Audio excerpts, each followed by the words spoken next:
600. In the autumn of the Great Wall of Sword Chi, there were no rustling parasol trees, banana leaves, withered lotus leaves, curtains in the west wind, mandarin ducks in the cold, Osman thus floating jade. But there were also autumn trees, plants swaying, autumn nights cool, and the city full of moonlight. In the vast world, the spring breeze and spring rain were like spring couplets, spring mountain, spring water, spring grass, and the world was in spring.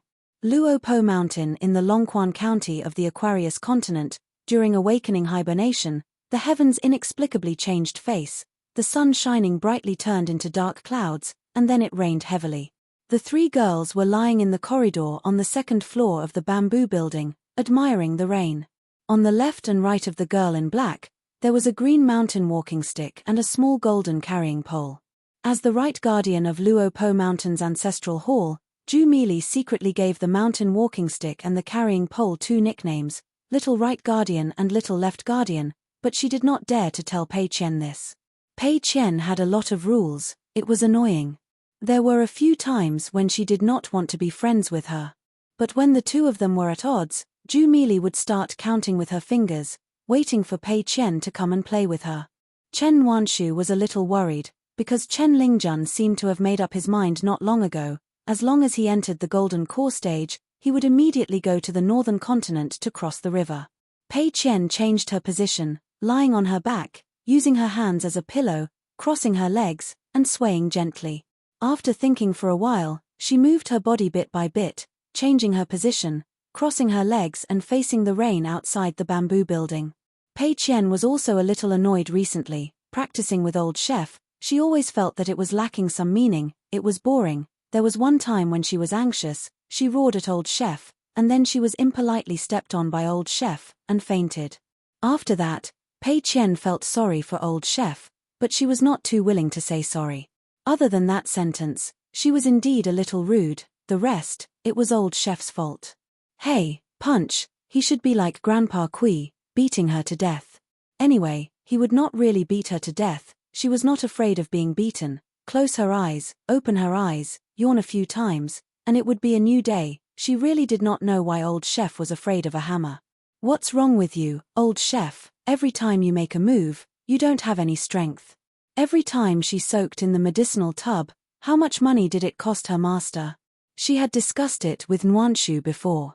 Based on her current martial arts training method, even if Pei Qian were to drag older sister Sharu to do business with him at Riding Dragon Alley, even if they didn't close the shop at night, with the small amount of money she earned, who knew how many 100 years it would take for her to earn it back?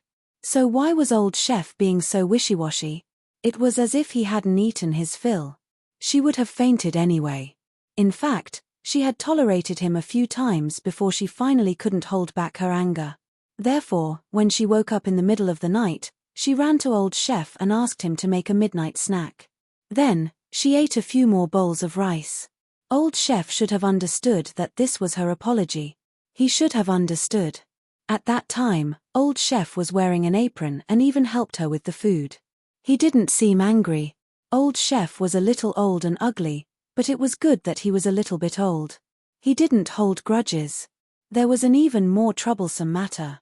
Pei Qian was worried that her master would be unhappy if she shamelessly followed Master Zhong to the Great Wall of Sword Chi. Pei Qian rolled her eyes. That guy came to look at the small pond behind the bamboo building again. Dali Northern Mountain Lord Wei Pai stood in the corridor and said with a smile, Pei Qian, have you been bored recently? Pei Qian said in boredom, I'm bored. How can I not be bored? I'm so bored that my head hurts. Pei Qian gently slapped the floor and stood up. That slap was extremely ingenious. The mountain traversing staff bounced up as well and was held in her hand. She jumped onto the railing and performed a crazy sword technique. Countless water droplets shattered and splashed in all directions. Many of them splashed towards the corridor. Wei Pai waved his hand and was in no hurry to say anything. Pei Qian drew her sword to her heart's content while shouting at the top of her lungs, thunder from a clear sky, gongs, and drums sound. The heavy rain is like money hitting my face. I'm rich, I'm rich. Luopa Mountain was really short of money. This was not false. It was absolutely true. However, The only person who wanted money to fall from the sky so much was probably this lass who felt that she was losing money. Wei Pai said with a smile, "I have a letter here. Who wants to read it?" Pei Qian immediately put away her mountain traversing staff and jumped off the railing. With a wave of her hand, Ju Mili, who had already stood up to greet Northern Mountain Lord, bowed with Pei Qian and said in unison, "Lord Mountain Lord, your presence brings light to my humble abode. Wealth is rolling in." Wei Pai smiled and nodded. Only then did he pass the letter to Nuanshu with the words to Nuanshu. Pei Qian reads the letter, Mili keeps the envelope. Chen Nuanshu hurriedly wiped his sleeves. After receiving the letter with both hands, he carefully opened it and passed the envelope to Ju Mili. Pei Qian took the letter and sat cross-legged. The other two young ladies also sat down. The three of them almost knocked their heads together. Pei Qian turned his head and grumbled, "Mili, don't be so clumsy. You even crumpled the envelope. What should I do? If you continue to be so clumsy, how can I entrust you with important matters in the future?" The black-clothed young lady immediately frowned and was about to cry. Pei Qian immediately smiled and patted Xiaomi's head as he consoled her. Ju Mili quickly smiled. Wei Pai leaned on the railing and looked into the distance. The heavy rain made the world hazy. Only the corridor was bright. The three young ladies read the letter very slowly. They were not willing to miss a single word. They also looked forward to seeing themselves in the letter. Even if it was just a sentence or two, they should be happy for a long time. After Pei Qian read it carefully, Ju Mili said, "Read it again." Pei Qian said in annoyance, "What nonsense are you saying?" After reading it 3 times, Pei Qian carefully put the 2 pieces of letter back into the envelope. He coughed a few times and said, "What Master said in the letter, you all read it clearly, right? Master did not let the 2 of you go to the Great Wall of Sword Qi. Anyway, the reason was written. It was clear and impeccable. It was perfectly justified. Now, the question is, do you have any resentment in your hearts? If you do, you must say it out loud. As Master's first disciple, I will definitely enlighten you." Chen Nuanshu smiled and said, "I can't go to the Great Wall of Sword Qi. It's too far. If I leave Luopo Mountain and go to Longquan County, I will have to return to the mountain in just 1 night." She was really used to staying in one place and not moving. Previously, she was in Huangting Country's Cow Clan's book collection house. Now, she was in the even bigger Longquan County. Moreover, she used to hide from people like a thief. Now, she was not only on Luopo Mountain, but also in the small towns Riding Dragon Alley and Longquan County. It was all open and above board. Therefore, Chen Nuanshu liked this place. Ju Mili crossed her arms in front of her chest. She tried her best to keep a straight face, but it was still difficult to conceal her complacency. She said, "Mountain Chieftain said that I, the right protector, should keep a close watch on that small pond. My responsibility is great. Therefore, when I left the bamboo building, I moved my bedding to the side of the pond. If the black-clothed girl wasn't trying her best to hold it in, she would have burst into laughter." In the letter, Chen Pingan said that he told many people the story of the Mute Lake monster at the Great Wall of Sword Qi. Moreover, she heard that it had a lot of scenes. It wasn't the kind that would be beaten to death the moment it appeared in many romance novels. My dear Midwinter, that was another world. In the past, she didn't even dare to dream about it. Pei Qian nodded and said slowly, "This means that the 2 of you still have some conscience. Don't worry, I'll just treat it as a trip to the Great Wall of Sword Qi on your behalf. My crazy demonic sword technique is so vast that no one can recognize it. When I get there will definitely be many sword immortals. When they see my self-created peerless sword technique, their eyes will almost pop out. Then, they will immediately cry and shout that they want to take me as their disciple. Then, I can only sigh softly, shake my head, and say, 'I'm sorry, I already have a master.' You can only cry. For those sword immortals who were born in the wrong time, this is really a sad, lamentable, and pitiful story." Chen Nuanshu smiled and asked, "When you get to Master's place, do you dare to speak to sword immortals like this?" Pei Qian said seriously, "Of course not. Didn't I say that it's just a story?" Ju Mili nodded vigorously. She felt that Sister Nuanshu was sometimes not very smart. She was still much worse than her. Chen Nuanshu took out a handful of melon seeds. Pei Qian and Zhu Mili each grabbed a handful of melon seeds skillfully. Pei Qian glared at Zhu Mili, who thought that she had secretly grabbed a handful of melon seeds, suddenly stiffened. Her expression didn't change, as if she had been frozen by Pei Qian again. She loosened her fist little by little, and a few melon seeds fell into Chen Nuanshu's palm. Pei Qian glared again, and Zhu Mili put back most of the melon seeds. She opened her hand and saw that there were quite a lot, so she secretly laughed. Chen Nuanshu took out a handkerchief and put it on the ground. It didn't matter elsewhere in Luopa Mountain, but in the bamboo building, whether it was the first floor or the second floor, melon seed shells couldn't be thrown around. Pei Qian said, "Wei Pai, if you can't remember the things related to you in the letter, I can go to Mount Covering Cloud every day to remind you. Now I can come and go like the wind." Wei Pai smiled and said, "No need." Pei Qian said worriedly, "Really? I'm afraid you won't take it seriously." Wei Pai turned his head and joked, "Shouldn't you be worried about how to explain to Master about the fight between you and Whitehead?" Pei Qian said with a blank face, "What? Who is Whitehead? I've never seen this person before." Wei Pai, "Are you dreaming, or am I dreaming and forgot about it when I woke up?" Third girl fiddled with it for so long and came up with such an explanation. Wei Pai gave a thumbs up and praised, "Chen Pinggan will definitely believe it." Zhu Mili reached out her hand to cover her mouth and leaned over to Pei Qian's head. She whispered, "See, I said that this explanation is the most useful. Everyone will believe it. Wei Shan Jun isn't too stupid. Everyone will believe it, right?" Pei Qian nodded, "I'll remember your contribution, but let's make a deal. We'll separate public and private matters. I'll only record your contribution in my small account book. It has nothing to do with our Luopa Mountain Ancestral Hall." Zhu Mili was in a good mood today. She shook her head and said with a smile, well, I'll remember your contribution. We're best friends."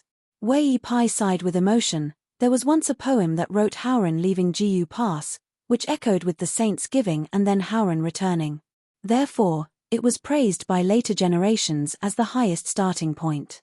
Zhu Mili frowned her plain eyebrows. "What do you mean?" Pei Qian said, "Say a few words and eat our melon seeds." Chen Nuanshu definitely understood Wei Pai's general meaning the best. It was just that she usually didn't take the initiative to say anything. Pei Qian wasn't bad either. After all, after her master left, she couldn't go to school to study anymore. So she flipped through a lot of books. She had already finished reading the books that her master left on the first floor. Then, she asked Nuanshu to help her buy some.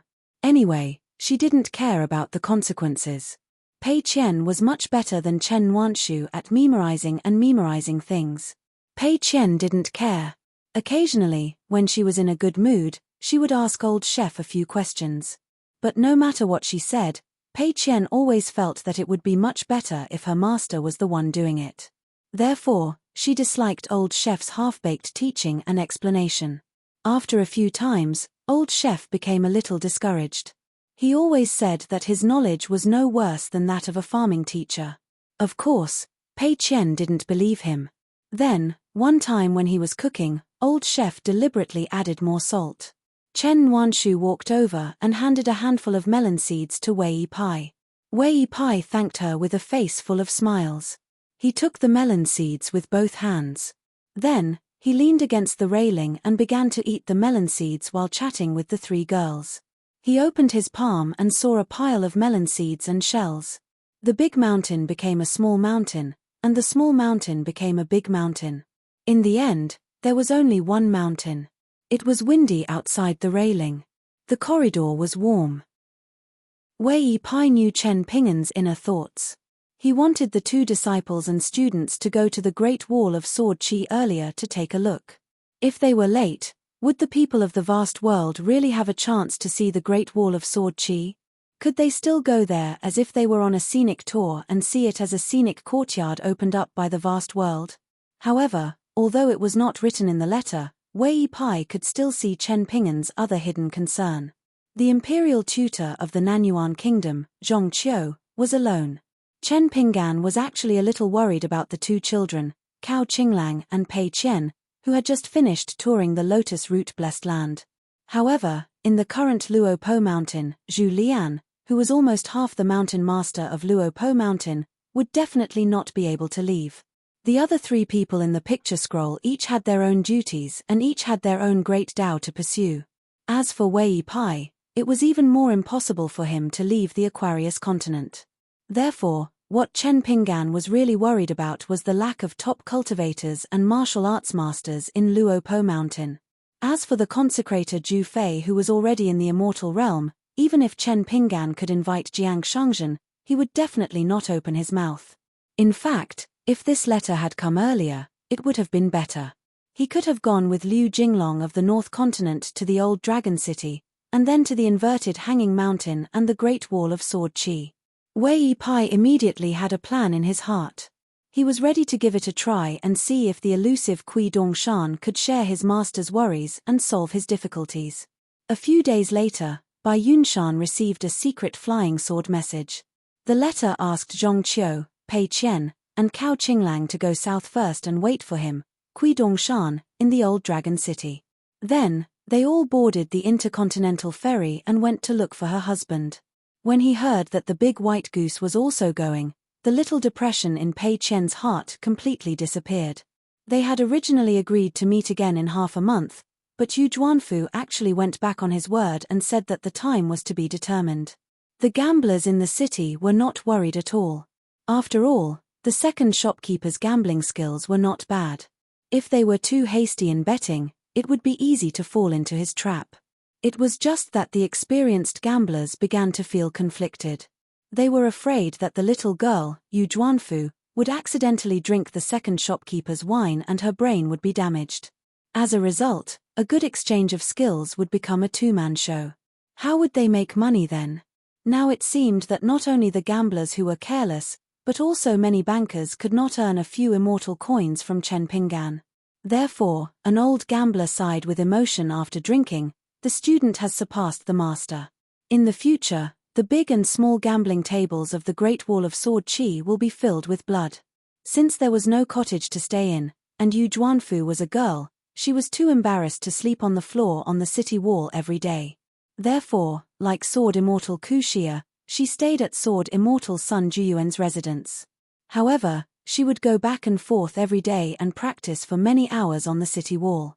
Sun Juyuan didn't have a good impression of Yang Lv and Jiang Guanqing, but he had a good impression of this young lady of the Yu family of the Central Plains.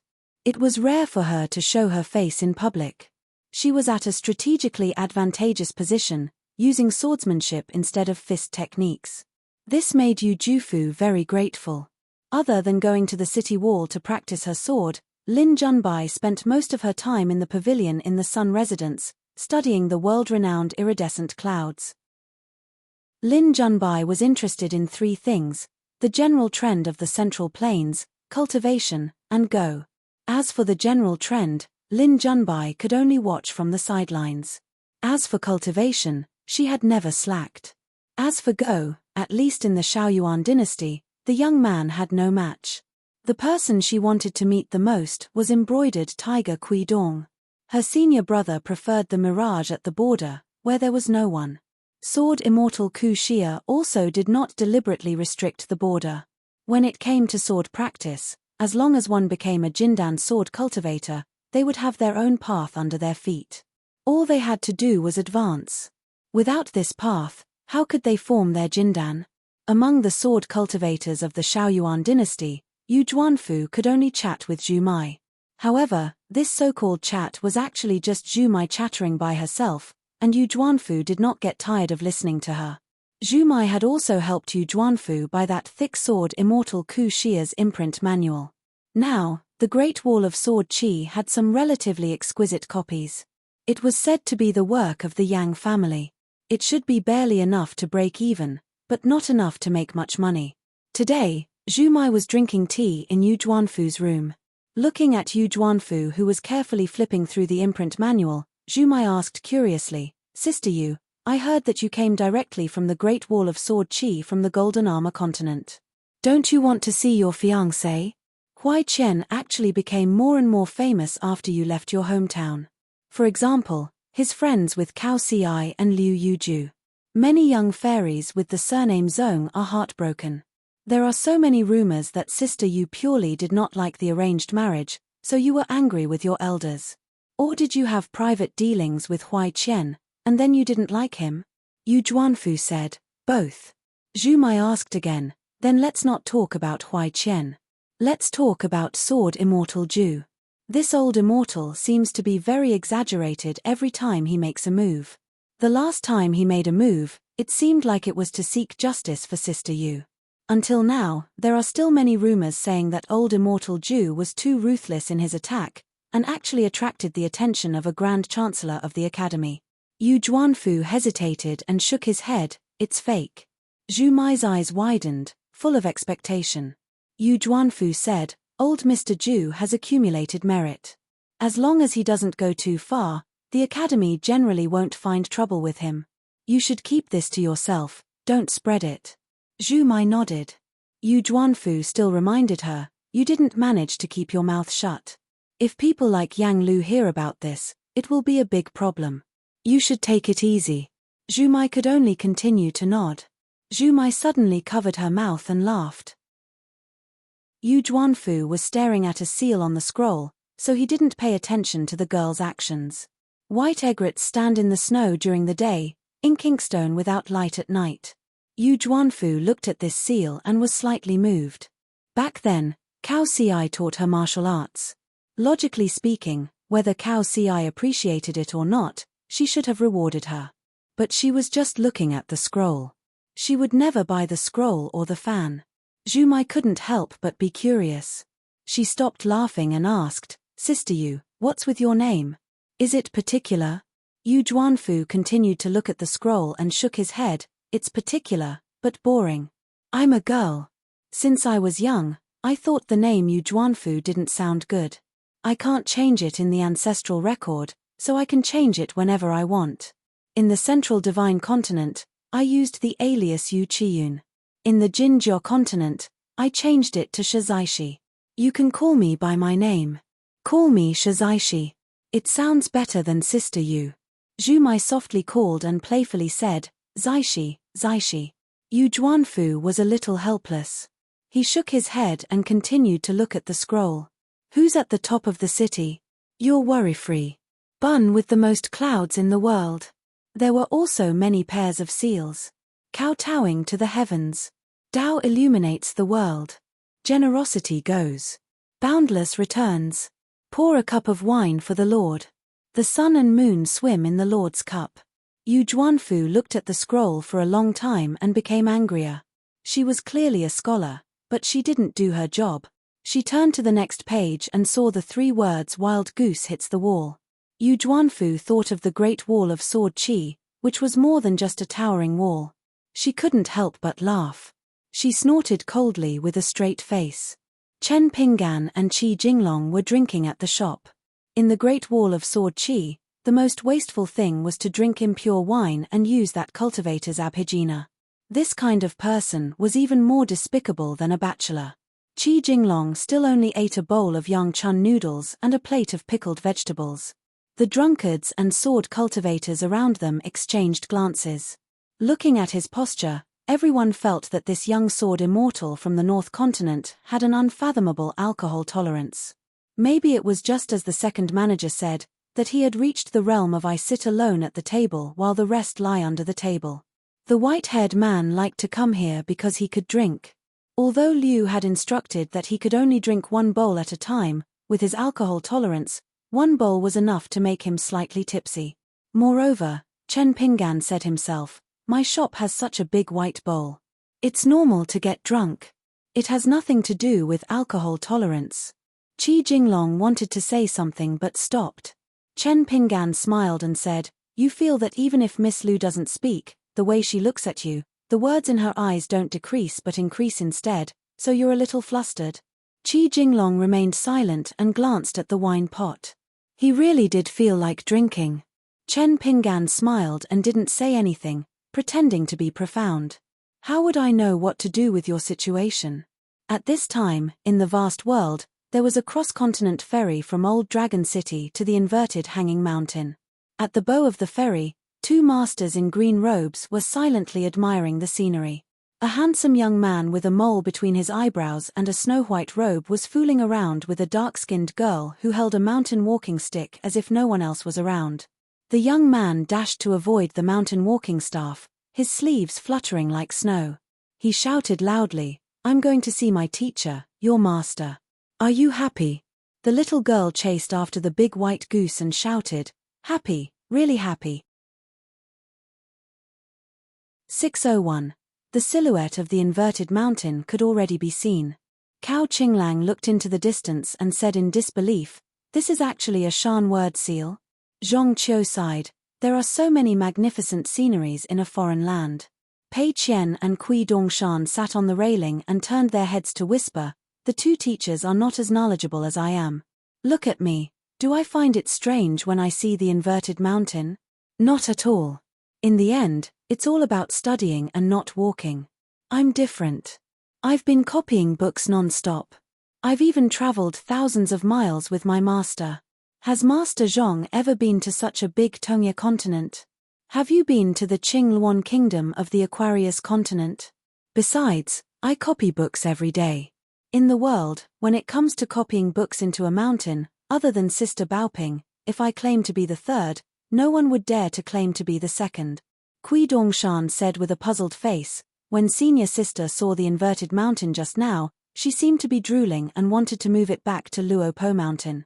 In the future, if anyone is not convinced, she will use this seal to smash their heads. Pei Qian was a little embarrassed. Such a big treasure, who wouldn't be envious when they see it? In the early years, he was in charge of compiling the history books of the imperial court. He recruited more than 10 famous civil officials and more than 20 vigorous scholars from the Hanlin Academy to compile and copy the books day and night. In the end, tens of millions of characters were written. Among them, Zhu Lian's small regular script was truly marvelous.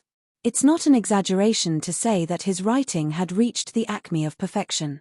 Even the most popular style in the world today could not compare to Zhu Lian's writing in the early years. The compilation of this book could be considered the most interesting compilation of knowledge in the history of Lotus Blossom Blessed Land.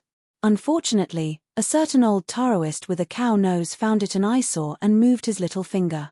A calamity that could destroy the country was like a furnace that was used to burn the word respect in some parts of the world. It was used to burn waste paper, broken porcelain with words, and so on. Thus, most of the painstaking efforts of the scholars and the knowledge on paper were returned to the world in an instant. Kui Dongshan was bored to death and talked about some old almanac of small places. He waved his two sleeves up and down and said casually, "Just looking at it won't remember anything. It's like duckweed spinning and flowing with the waves. It's not as good as seeing one and seeing two and seeing three and knowing 1,000 and 100. Step by step, it's like a cornerstone, stirring up waves in the river of time." Pei Qian stared at him and said, "Big white goose, which side are you on? Why are you always helping outsiders?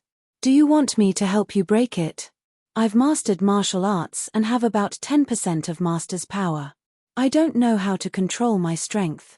With a crack, it's broken. When you go to master, don't tell on me. As for old chef's knowledge and writing, forget it. Master only needed to use one hand and a few words to make old chef concede defeat and cook in the kitchen with peace of mind." Kui Dongshan stretched out his hand and said, "Lend me a piece of yellow paper talisman and stick it on my forehead. I need to calm down. I was scared to death by big senior sister." Pei Qian frowned and said, "Don't mess around. Master said that when we're outside, we're not allowed to take out a piece of yellow paper talisman to show off our family's wealth. In places where cultivators gather, it's easy to make others jealous. Once they're jealous, there's a lot of trouble.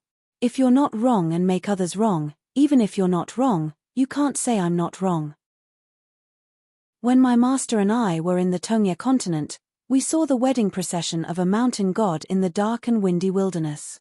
I only took one more glance, really just one glance, and those spirits and ghosts all stared at me. My goodness, guess what happened? My master saw that I was wronged and immediately stared back at them. Those originally arrogant mountain gods and ghosts all fell to the ground as if they were struck by lightning. Then they knelt and begged for mercy. Even the sedan chair that the beautiful lady was sitting on was not lifted by anyone. She was probably dizzy from the fall. After so many years, I still feel quite sorry in my heart. Kui Dongshan smiled and said, "Since you've told me the truth, tell me the fake version." Pei Qian said, "Oh, there's a fake one. It's just that Master stood up and took the initiative to apologize to the leader of the wedding procession. He also sincerely congratulated them. After that, he scolded me and said that I shouldn't do it more than 3 times. It's already twice. If I make another mistake, he won't be polite to me anymore." Pei Qian rubbed his eyes and said pretentiously, "Even if it's a fake story, it still makes me cry when I think about it." Kui Dongshan smiled and said, "Remember to keep the boogers. Don't rub them away." Pei Qian punched out and stopped an inch away from Kui Dongshan's head. He withdrew his fist and laughed, "Are you scared?" Kui Dongshan didn't move at first. Then, his eyes rolled and his whole body began to tremble. He said vaguely, "What a domineering fist aura. I must have suffered a serious internal injury." Pei Qian put 2 fingers together and poked, "Freeze." Kui Dongshan immediately stopped moving. Pei Qian took a deep breath. He needed to be taught a lesson. After a while, Kui Dongshan said anxiously, "Senior sister apprentice, quickly withdraw your supernatural power." Pei Qian held her cheeks with both hands and looked into the distance. She said slowly and softly, "Don't talk to me and distract me. I have to concentrate on Master." After that, Kui Dongshan was really as steady as a rock. He just looked up at the inverted mountain. His heart was no longer in the inverted mountain, nor in the vast world or the more distant Qingming world. It was in the sky outside of the sky, where no one except the Ascendant Realm cultivators could guess the origin of the demons. Not far away, Zhong Qiu and Cao Qinglang, the 2 senior and junior masters, had been used to the quarrel between the two. Cao Qinglang occasionally encountered a lot of problems that Zhong Qiu couldn't solve. He would also take the initiative to ask Kui Dongshan, who was from the same sect and generation. Every time, Kui Dongshan would just talk about the matter. After he finished talking, he would ask him to leave. Cao Qinglang would thank him and leave. Cao Qinglang was actually one of the first batch of cultivators to sense the change in the spiritual energy of heaven and earth after Yu Zhani, who wanted to be an immortal in the lotus flower-blessed land. Among this small group of cultivators, Cao Qinglang was undoubtedly the kind of existence that didn't lack talent, foundation, and opportunity. Therefore, when he met Pei Qian for the second time, Cao Qinglang, who had already embarked on the path of cultivation, frankly said that even if he met Pei Qian for the first time, Pei Qian wouldn't have succeeded. After that, in the Temple of Heart Reflection located next to the shabby alley, Cao Qinglang helped and dissuaded Pei Qian several times. In fact, it was quite immortal. Zhong Qiu brought Cao Qinglang to the Jianghu of the lotus flower world. Not to mention the hanging of the statue and the incense ceremony in the hall of the patriarchs of Luopa Mountain, it was actually the first time they had come to the vast world. In a true sense, they left the small world where immortals often fell into the mortal world and came to the vast world where many immortals came from. As expected, there were 3 sects, hundreds of schools of thought contending, and the books of sages were as vast as the sea. Fortunately, Wei Pai, the monarch of the northern mountains, took the initiative to lend Zhong Qiu a Fengsuan item at the ferry of Oxhorn Mountain. Otherwise, just the matter of buying books in Old Dragon City alone was enough to put Zhong Qiu in an awkward situation where he couldn't attend to one thing and lose sight of another.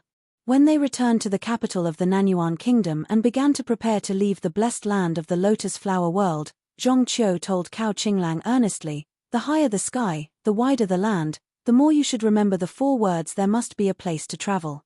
The reason why they had to travel all over the blessed land before leaving their hometown was that Zhong Qiu, who had been imprisoned in the capital of the Nanyuan Kingdom for most of his life, wanted to personally experience the local customs of the 4 countries. Along the way, he and Cao Qinglang personally drew hundreds of geomancy maps. Zhong Qiu told Cao Qinglang clearly that in the future, the world would be turned upside down like never before. There would be an endless stream of cultivators who would enter the mountains to visit immortals and ascend to seek the truth.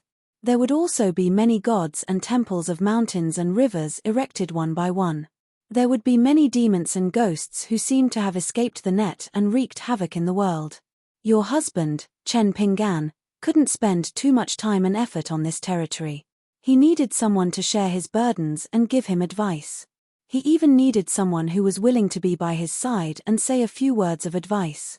Zhong Qiu then asked Cao Qinglang if she was willing and dared to say it if such a day really came. The young man nodded with a smile. She was willing and dared. Zhong Qiu asked again, "What if you and your husband can't agree and both have their own reasons?" The young man answered again, "You can't argue but only argue. You need to learn from each other's words to make up for your shortcomings. You need to find the reason and polish each other. Then, in the lotus flower-blessed land, there might be a great way where all the people in the world could be free." Zhong Qiu finally asked, "But what if the future of both of you is destined to be a fruitless argument and you have to choose one or the other?" Cao Qinglang finally answered, "Let's see and think as we go." Zhong Qiu was gratified and no longer questioned his heart. Now, Master Zhong was more concerned about how they should study and pursue their studies after leaving the lotus flower-blessed land and Dali Luopa mountain. As for the cultivation of qi cultivators, Zhong Qiu would not interfere too much with Cao Qinglang. Cultivation was not Zhong Qiu's forte, so he would try his best not to tell Cao Qinglang what to do. In fact, Cao Qinglang was indeed a student worthy of his trust. However, Zhong Qiu himself had never seen the scenery of that world. In addition, he had high hopes for Cao Qinglang, so it was inevitable for him to say some harsh words. The big and small worlds had different sceneries, but the principles were the same. All the explorations on the path of life, whether it was to settle down, or to seek a slightly narrower way of learning, would have all kinds of problems. Zhong Qiu did not think that his little bit of knowledge, especially his little martial arts realm, could protect and teach Cao Qinglang too much in the vast world. As a native of the lotus flower-blessed land, except for Ding Ying, Zhong Qiu and his former close friend Yu Zhani were probably the few people who could climb steadily from the bottom of the well to the top of the well through their own paths. They truly understood the vastness of the world and could imagine the height of Taoism. When the ferry arrived at the inverted hanging mountain, Kui Dongshan directly led the three of them to the inn of the Lingjizhai. At first, he reluctantly chose the four most expensive rooms and asked if there were any more expensive and better rooms. The female cultivator of the Lingjizhai did not know whether to laugh or cry. There were many rich people who came to the inverted hanging mountain who did not lack money, but there were not many who were so straightforward. Therefore, the female cultivator said that there were no rooms. She probably could not stand the young man in white's picky gaze. Did he really think that he was a big shot by having nothing better to do in the inverted hanging mountain? The golden core female cultivator who was in charge of the daily affairs of the inn laughed and retorted. She said that the only better places on the inverted hanging mountain were the four private residences of the Yuan Zhuan residence, the Spring Banner House, the Plum Blossom Garden, and the Water Fairy Palace. The young man clapped his fist and said, "You should have said so earlier." Then, he directly led the other three people out of the Lingjizhai inn. Pei Qian was confused. She followed the big white goose out of the inn. She was actually quite satisfied with the inn just now. At a glance, the hanging on the wall, the floor, and the woman's clothes seemed to be all valuable items. Therefore, she softly asked, "Do you recognize the four private residences?" Kui Dongshan laughed. He said that he did not recognize all of them. However, he did have dealings with wealth god Liu of the Yuan Zhuan residence and the owner of the Plum Blossom Garden in his early years. They would greet each other and drink happily. Then, he would pray that wealth god Liu would die early and reincarnate. This was because Kui Dongshan had many such good friends in the vast world. Pei Qian was even more puzzled. How could they get free food and drinks? In the end, Kui Dongshan took a detour and led the three of them into a small alley. They stayed at the Stork Inn. Zhong Qiu and Cao Qinglang naturally did not care about this. Pei Qian was a little angry at first. In the end, Kui Dongshan sat in her room and poured a cup of tea for himself. He said, "The student's money is not the teacher's money. It's the teacher's money. It's your teacher's money. It's your teacher's money." As a disciple, Shouldn't you be more frugal? Pei Qian's eyes immediately brightened. Everything was linked and flawless. It made perfect sense.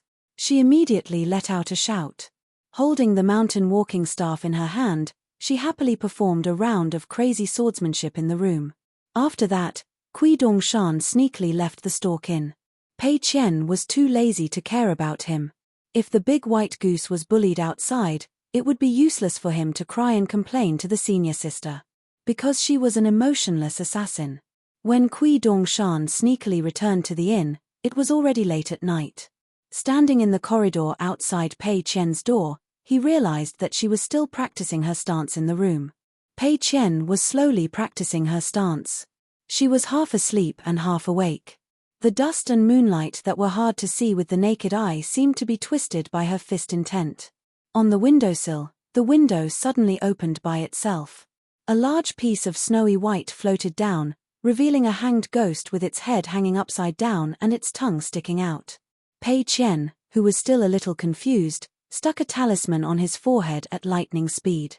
He took a step forward and grabbed the mountain traveling staff that was leaning against the table in his hand. Using the mountain traveling staff as a sword, he stabbed at the ghost's forehead.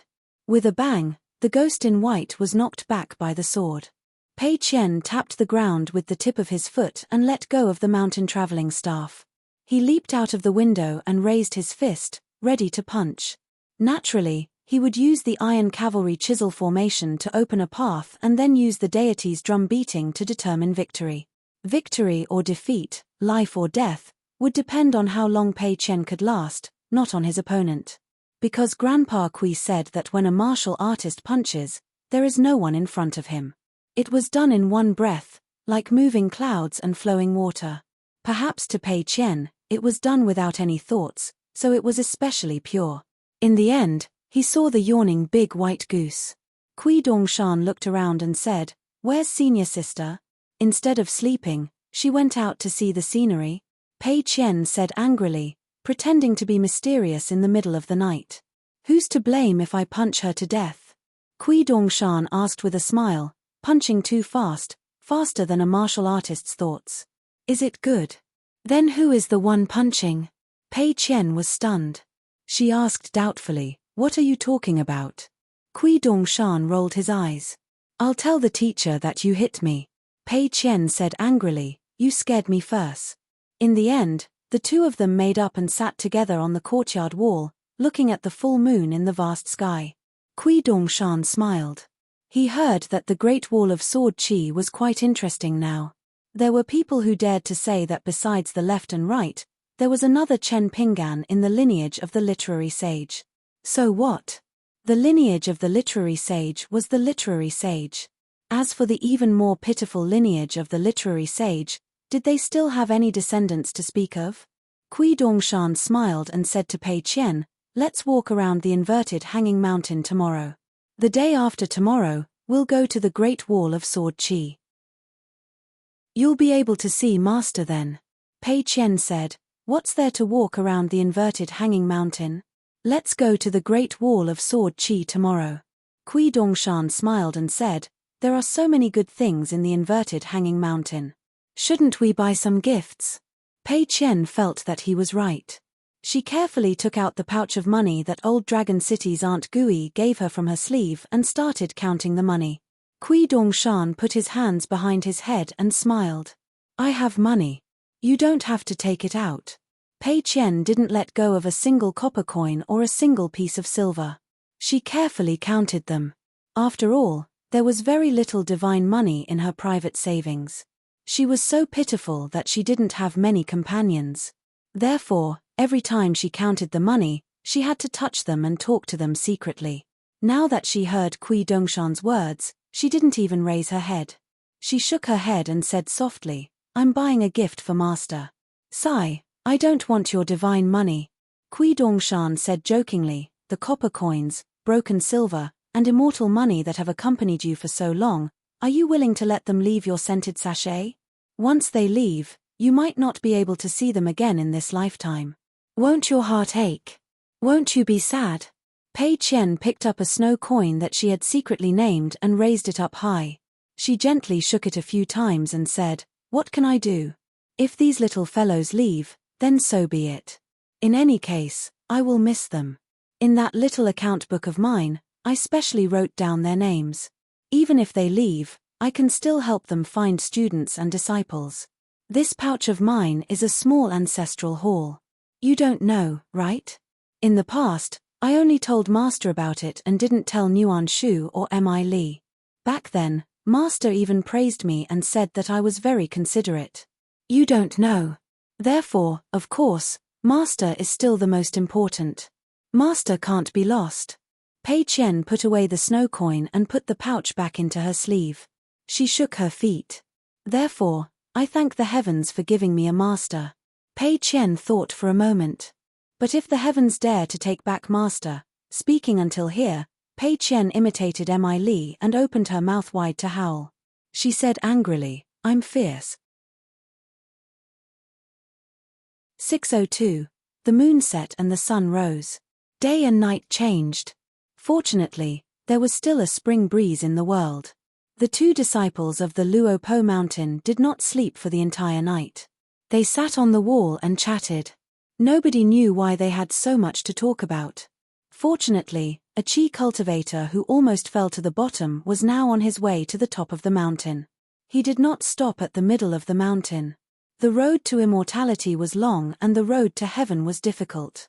Some people walked and some people ran. Those who could surpass others were true geniuses. The other girl was taller and her skin was not as dark as before. The matter of martial arts breakthrough was like eating melon seeds.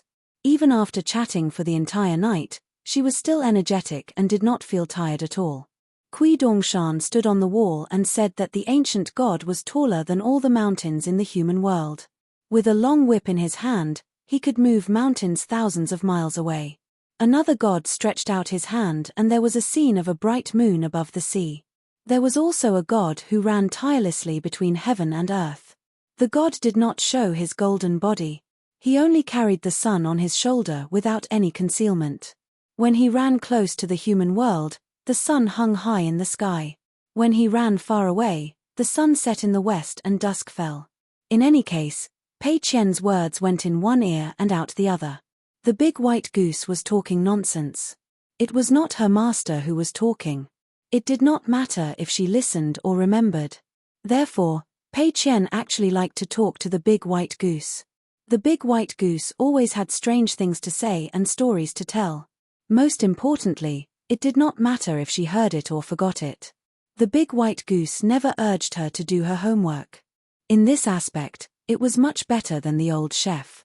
The old chef was very annoying.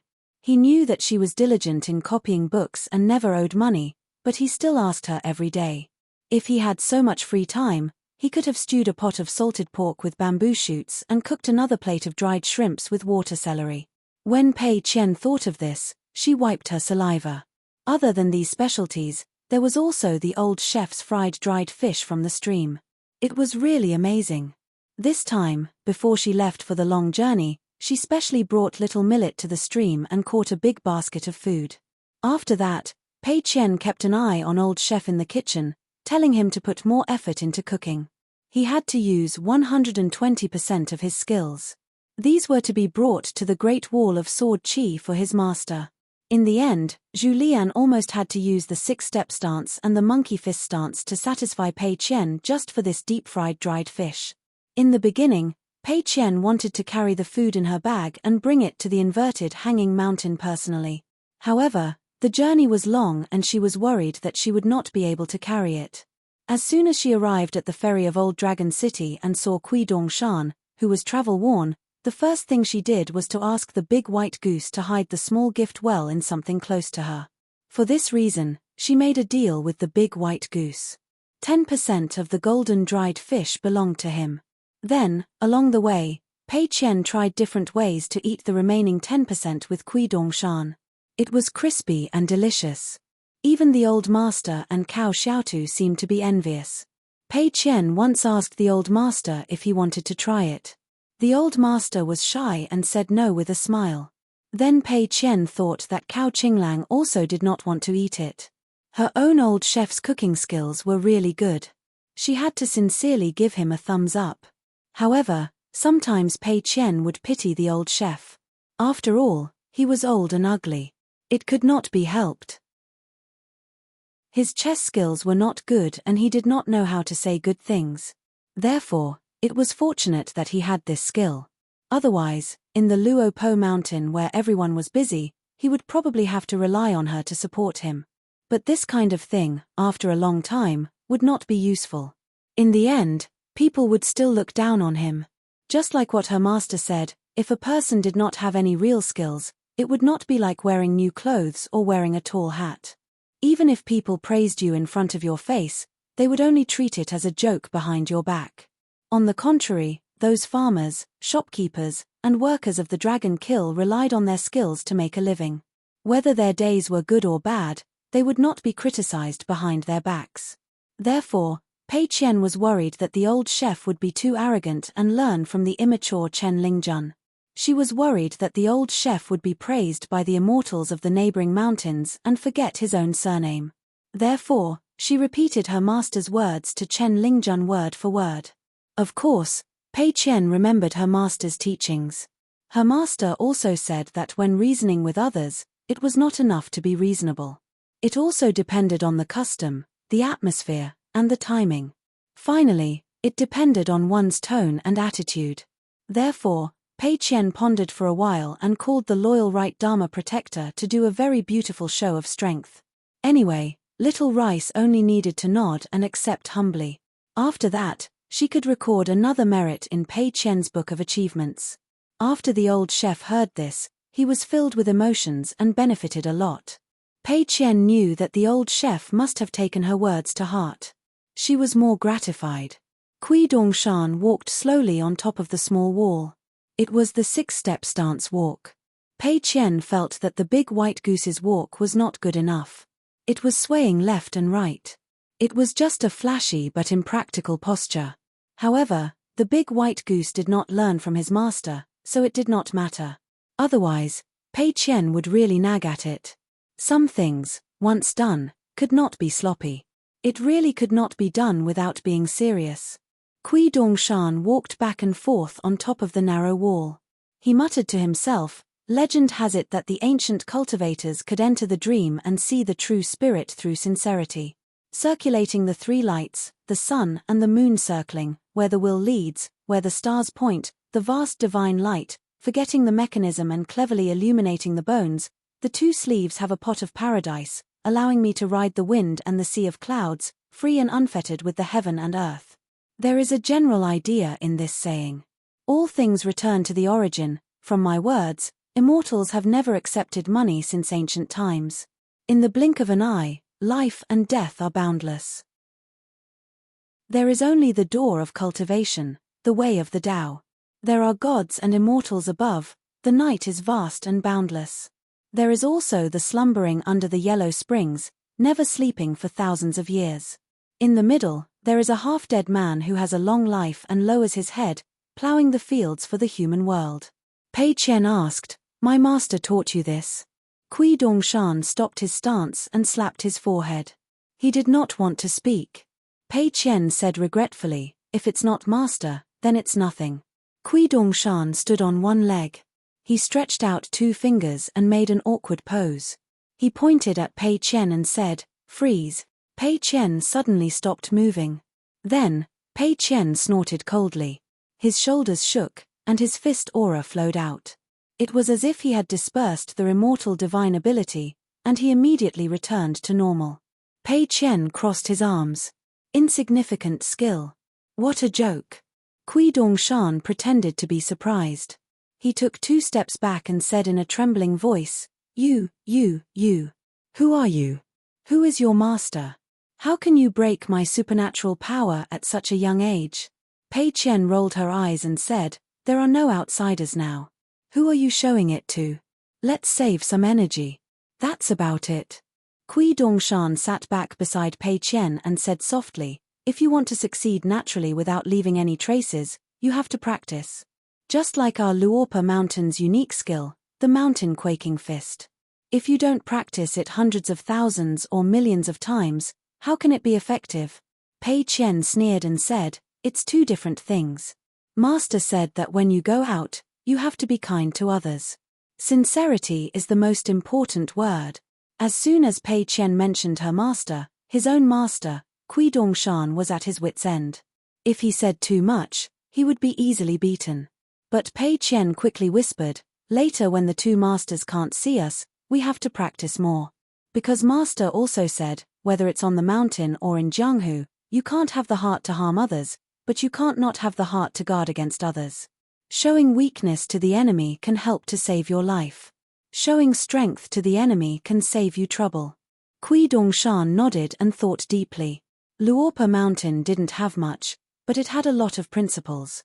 In the early morning, Zhong Qiu and Cao Qinglang, the two masters, one old and one young, opened their windows almost at the same time. They silently read the sage books on time, sat upright and still, and immersed themselves in it. Pei Qian turned her head to look, curled her lips and pretended to be disdainful.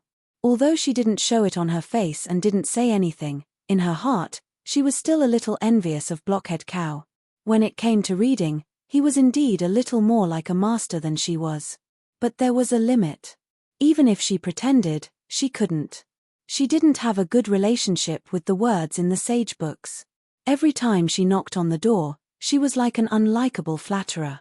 Every time she knocked on the door as a guest, they didn't know to open the door with a smiling face. It was only a few times, about 3 times, that the words in the books finally gave her sincerity. In the private words of Pei Qian and Zhu Mili, the ink block words no longer died on the battlefield of books, but jumped out of the grave, showing off, and scared people to death. When Zhu Mili heard this, she was startled and her brows furrowed together. She was quite frightened. Pei Qian then borrowed a talisman and stuck it on the right guardian's forehead. That night, Zhu Mili moved all of her collection of romance books into Nuan Shu's room. She said that these books were really pitiful and didn't have legs. She could only help them move their nest, which confused Nuan Shu. However, Nuan Shu didn't say much and helped Zhu Mili look after those books that had been flipped through too many times and were badly worn out. Probably like what her master said in private, everyone had their own book. Some people wrote books for a lifetime and liked to open the book for others to read. The book was full of sanctity, loftiness, and not moved by profit, but only the word kindness was missing. But some people never wrote the word kindness in their own books, but the book was full of kindness. When they opened the book, they saw the grass growing and the orioles flying, and the flowers and trees facing the sun. Even in the middle of winter and hot summer, there was the lively scene of frost and snow hitting persimmons and red persimmons. After getting along with Nuan Shu for a long time, Pei Qian felt that there didn't seem to be the word rejection in Nuan Shu's book. The 3 times the words on the book were strange. The first time was when she was traveling with her master, and the second time was when Pei Qian was at her most tiring time in Luopo Mountain. She tied a writing brush to her arm with a cotton cloth and gritted her teeth to copy the book. She was muddle-headed, dizzy, and half asleep. Only then would the words move like fish and arrange troops. Regarding this matter, she had only told her master once. At that time, they hadn't reached Luopo Mountain yet. Her master didn't say much, and Pei Qian was too lazy to think too much about it. She thought that probably all scholars who worked hard on their studies would have such a situation. She had only done it 3 times. If she told her master, and her master found out, he would have gotten used to it thousands or tens of thousands of times. Wouldn't that be spinning a cocoon around herself, causing her to eat chestnuts at her master's place for nothing? The chestnuts didn't hurt, but it would be embarrassing. Therefore, Pei Qian made up her mind that as long as her master didn't take the initiative to ask about the chestnut seeds, she would never take the initiative to talk about it. Pei Qian suddenly asked in a low voice, "What realm are you in now? That Blockhead Cow is hard to talk to. Last time, I saw that he only read books every day and didn't seem to pay much attention to his cultivation, so I tried to persuade him. I said that the 3 of us were of the same generation. I learned boxing and swordsmanship, and I learned 2 unique skills from my master at once. You don't have to compare with me. What's there to compare? What's there to compare, right? But you, Kui Dongshan, are already in the sea viewing realm, and he, Cao Qinglang, seems to be barely in the cave-dwelling realm. How can this be? Master is not often by his side to teach him Taoist skills, but this is not the reason why Cao Qinglang's realm is not high, is it? Cao Qinglang is also boring. He says that he will work hard and be diligent, but in my opinion, he is still not very good. However, I won't gossip about this matter in front of my master, so as to avoid Cao Qinglang judging a martial arts master, a peerless swordsman, and a ruthless killer with his narrow-mindedness. So you are really in the sea-viewing realm now? Kui Dongshan shook his head, not the sea-viewing realm. Pei Qian hit her palm with her fist. Then are you in the cave-dwelling realm? You should be in the middle 5 realms, right? Forget it, not for the time being. It doesn't matter. You wander outside all year round, busy with this and that, and delay your cultivation realm. It's pardonable. At worst, I will go back and tell Blockhead Cow that you are not in the sea-viewing realm. Just say this. I will take care of your face. After all, we are closer. Kui Dongshan imitated Pei Qian's tone and smiled. Big senior sister is so considerate. Pei Qian frowned and said, you are an adult. Speak properly. Kui Dongshan held the back of his head with his hands. His 2 snow-white sleeves floated down like a waterfall. In Pei Qian's eyes, they only looked valuable. This was her master's instruction. She was not allowed to use her heart to peek at the Heart Lake and other things. There was once a Jindan cultivator from the Spring Dew Garden in the North Continent, but he could not get out of Kui Dongshan's sleeves. He was detained for a long time and used all his techniques, but he was still trapped. In the end, he could only wait for death. The world was bleak and he was alone. His Dao heart almost collapsed. Of course, in the end, the Jindan cultivator Song Lanqiao benefited more. It was just that the mental journey during this period was not very pleasant. In Kui Dongshan's eyes, Pei Qian, who was not young now, was still a little girl in her early teens, whether in terms of height or intelligence. It was just that Pei Qian's gifted vision and deep understanding of some things were very different. It was not a realm that a young girl should have. Just like when he said that Pei Qian punched too fast, Kui Dongshan would not overdo it. He would remind Pei Qian to think more and slow down her punches, just like her master. Perhaps it would be awkward at the beginning and affect the realm of martial arts, but in the long run, it was for the day when her punches would be faster or even faster. He would teach her to be more worthy of the world and her master. There were many principles that could only be said by Kui Dongshan's teacher to his disciple, Pei Qian. However, there were some words that could only be said by someone other than Chen Pingan. It was neither light nor heavy, and should be done step by step. They could not spoil things by excessive enthusiasm, and they could not let her state of mind be disturbed by empty principles. In fact, Zhong Qiu and Cao Qinglang were just studying and traveling, but it was also an invisible matter. The reason why everyone treated Pei Qian so seriously and regarded it as a matter of course. Why? In the end, it was the young master of Luopa Mountain who cared the most. Apart from this, there was another important reason. That was, Pei Qian's own actions and changes were worthy of the expectations and hopes that everyone carefully hid. On Luopa Mountain, everyone preached and protected the Tao. The young master was the result of the family tradition. However, in the future, Luopa Mountain might not be so perfect. There would be more and more names on Luopa Mountain's ancestral record, page after page. However, there was no need to worry at that time. Presumably, Pei Qian and Cao Qinglang would have grown up, and there would be no need for their master and teacher to shoulder everything alone. Today, Zhong Qiu, Cao Qinglang, Kui Dongshan, and Pei Qian did not walk around inverted Hanging Mountain together. They separated and went their own ways. Kui Dongshan secretly gave Zhong Qiu a grain of grain rain money. It was not a problem for a hero to be stumped by a penny. Moreover, Zhong Qiu was the sage of literature and martial arts master of Lotus Flower Blessed Land. Now, he was a real consecrator of Luopa Mountain. Zhong Qiu was not a pedantic scholar.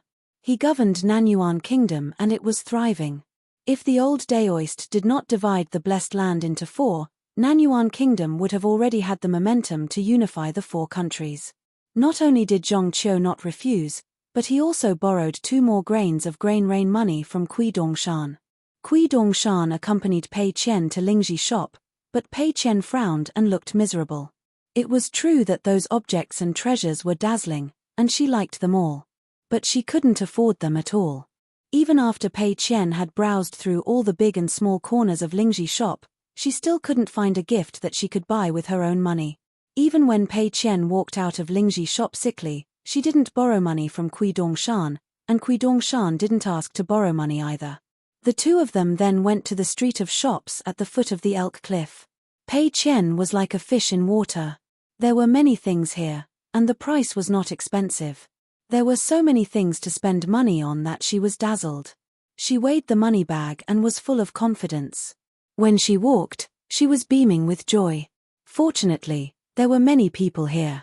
Otherwise, she would not be able to express the happiness in her heart if she did not perform a set of crazy swordsmanship.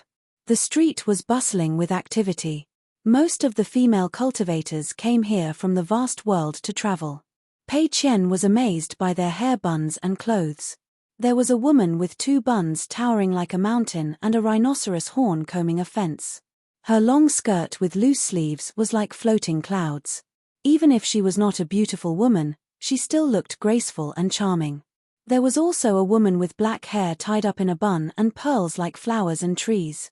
Pei Qian was envious of them. They all had a small mountain of gold and silver on their heads. Why were there so many people in the world who were as rich as her? Finally, Pei Qian chose 2 gifts. One was for her master. It was a calligraphy brush that was said to be a famous Zhong family style in the Central Plains. It specialized in writing small regular script. On the shaft of the brush, there was a line of fine Xiaozhuan characters engraved on it. It cost Pei Qian 1 snow to spend money. It was an exquisitely made celadon. Beside the sea, there were many small regular script brushes that looked exactly the same. Pei Qian stood on her tiptoes and stared with her eyes wide open. It took her a whole incense's time just to choose one of them. Kui Dongshan was at the side giving advice. Pei Qian did not like to listen to his nagging and only cared about choosing by herself. Seeing this, the old shopkeeper was overjoyed. He did not feel annoyed at all. Instead, he felt that it was interesting. There were no foreigners who came to the inverted hanging mountains who lacked money. He had seen many people who spent a lot of money. It was rare to see someone who was as calculative as this charcoal girl. The other gift was what Pei Qian intended to give to her master's wife. It cost her as much as 3 snow. It was a letter made of colorful clouds. On the letter, colorful clouds swirled and occasionally a bright moon could be seen. It was very beautiful. With the 2 gifts in hand, the small money pouch with the majority of the common copper coins, silver pieces, and golden melon seeds actually did not shrivel up much. It was just that it suddenly felt like it had lost its pillar of support. This made Pei Qian sigh and carefully put it away into her sleeve. What could she do? The big jade plate in the sky had its ups and downs, and the small money in her pocket had its ups and downs. These 2 things were difficult to be complete since ancient times. Actually, there was no need to be too sad. However, what Pei Qian did not know was that the big white goose, who did not help at all, had also bought some random items from the 2 shops. While she was at it, she also secretly exchanged the snow that she had taken out from her money pouch with the shopkeeper. People who cultivated Tao ate the clouds and drank the dew. They washed their bones and cleansed their marrow. The more they attained Tao, the more outstanding their appearance would be. However, for a handsome young man like Kui Dongshan, wherever he went, it was as if he was in an immortal's cave. It was still an extremely rare and beautiful scenery. Therefore, there were quite a lot of gazes on him along the way. Moreover, for many immortals on the mountain, the etiquette and customs of the common people were nothing to them. A group of heavily guarded female chi cultivators brushed past Kui Dongshan. They looked back and smiled. After a few steps, they suddenly turned back and looked at him again. The more they looked, the more tempted they were. They simply turned around and quickly approached the young man. They wanted to reach out and pinch the handsome young man's cheek. However, the young man rolled up his sleeves and the woman disappeared without a trace. The women and their retinue were all panicking. The leader of the guards was a nascent soul cultivator. He stopped all the junior retinue who were questioning the young man and stepped forward personally to apologize. The young man in white with a red mole between his eyebrows smiled but did not say anything. It was the slightly tanned little girl who was holding the mountain staff refined by immortals who said something. The young man shook his sleeves and a woman who was limp on the street fell out of thin air. The young man did not even look at the old nascent soul cultivator. He bent down and stretched out his hand. With a smile on his face, he patted the woman's cheek. However, he did not say anything and continued to walk forward with the little girl. After a few steps, the young man suddenly swayed and held his forehead with his hand. Senior sister, this move that covered the sky and covered the sun is unprecedented. It consumed too much of my spiritual chi. I feel dizzy. What should I do? What should I do? Pei Qian wiped her forehead and quickly passed the mountain staff to the big white goose. Then take it easy. Walk slower. Pei Qian intentionally slowed down her pace. However, the moment she slowed down, the big white goose slowed down as well. She had no choice but to quicken her pace and walk as far away as possible from the people behind her. The young man held the mountain staff and pressed it against the ground time and time again. He quietly turned his head and waved at the woman with a bright smile. The woman who was suffering from a splitting headache was pale and dizzy. She could not say a single word. In the lake of her heart, there was not a single ripple. It was as if a mountain that happened to cover the entire lake of her heart was directly suppressed. The old nascent soul cultivator was shocked to the extreme when he peeked into his young lady's heart lake. The bit of grudge in his heart that he was hesitating about whether he should get back at the young lady after the incident immediately dissipated. Not only that, he even spoke in his mind again. Senior, please forgive my young lady's offense. The young man did not turn around. He only pressed the mountain staff lightly against the ground and slightly increased his strength. He said in his mind to the little nascent soul cultivator with a smile, "This bold woman has good taste. I won't bicker with her. Naturally, you don't have to make a fuss over nothing. From your cultivation path, you should be from the mountain river sect of the Central Plains divine continent. I just don't know if you're from the heavenly precious truth lineage or the unlucky long elephant earth sect lineage. It doesn't matter, go back and greet your ancestor Qin Jilan. Don't pretend to be hurt by love and go into seclusion to pretend to be dead. Tell her directly that back then, she lost to me 3 rounds of the heart reflection game in a row and shamelessly avoided me, right? She was just too lazy to ask for repayment, but today's matter isn't over yet. When I return, I'll slap that tender little face of hers until it's ruined." The mountain in the woman's heart lake disappeared in an instant as if it was moved away by a god. Therefore, the small world of the woman's chi cultivator became clear again and her heart lake returned to normal. The old nascent soul cultivator's Tao heart trembled and he complained incessantly. He did not expect that in this inverted mountain thousands of miles away from the central divine continent, a small dispute would cause such a huge trouble for the sect master and ancestor. That young man was in the immortal realm? Ascendant realm? The old nascent soul cultivator felt sad. Once cultivators became enemies, especially the group of true immortals at the peak of the mountain, it was not a small matter of a few years or decades, but 100 or 1,000 years of continuous resentment. Kui Dongshan turned to look at the little girl who temporarily lent him the mountain traveling staff. Her forehead was sweating and her body was tense. There seemed to be some guilt between her eyebrows. Kui Dongshan smiled and said in his heart, "Senior sister, how long have you been learning martial arts? Don't worry about me. I'm the same as Mr. I'm used to walking up and down the mountain. I know what I'm doing and can take care of myself. Even if the world falls, there's no need for you to be distracted. Just focus on copying books and practicing martial arts." Pei Qian was a little unhappy. Using the method of martial arts, she said in low spirits, "But I'm Master's first disciple. As the senior sister, I should take care of Nuan Shu and Xiaomi in the Luo Po mountain. After leaving the Luo Po mountain, I should also show the spirit of a senior sister. Otherwise, what's the point of practicing martial arts? It's not like I want to show off." Kui Dongshan smiled and asked, "Why can't I show off?" Pei Qian was puzzled. I've followed Master to so many mountains and rivers, but Master has never shown off. Kui Dongshan shook his head and smiled. Mister, I still hope that you'll be happier and more carefree in your journey. As long as you don't involve yourself in major issues, you should let yourself have more freedom.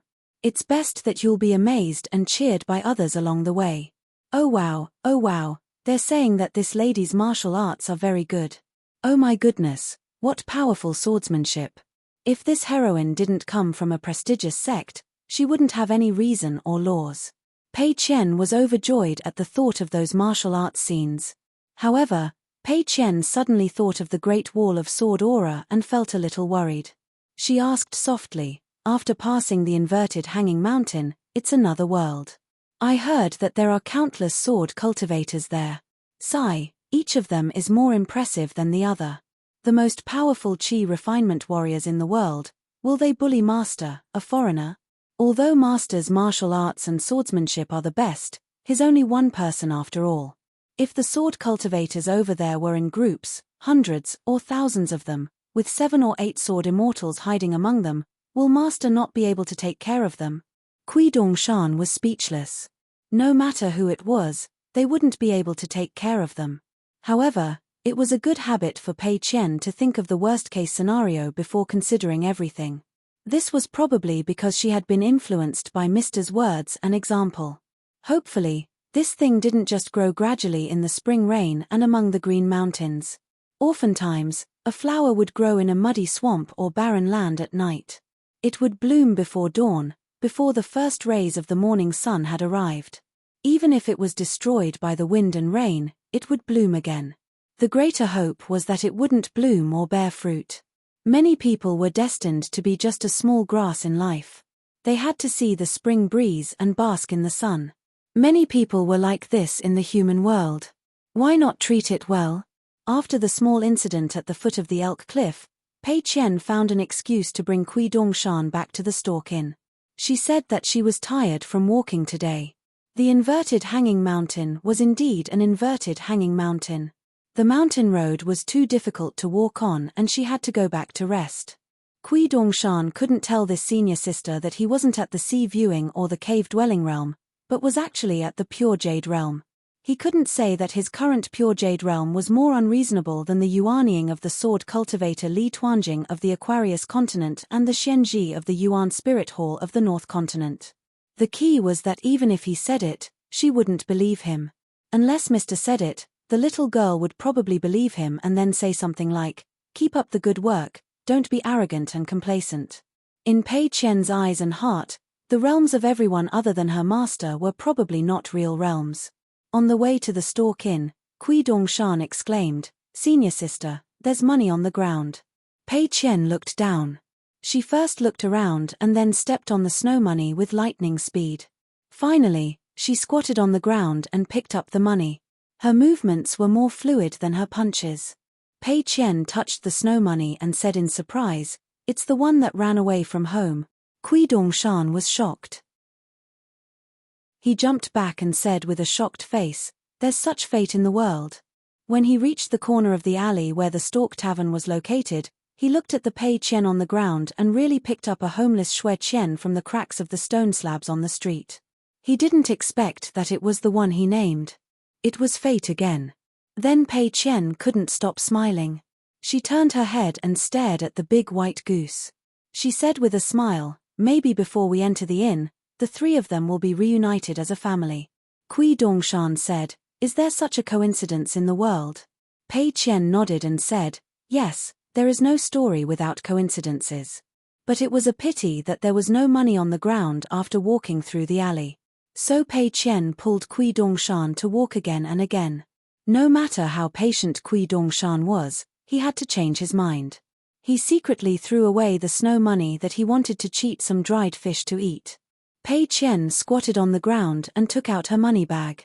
She raised the snow money high and said with a smile, "Let's go home." When they arrived at the inn, Pei Qian lay on the table with the 3 snow money in front of her.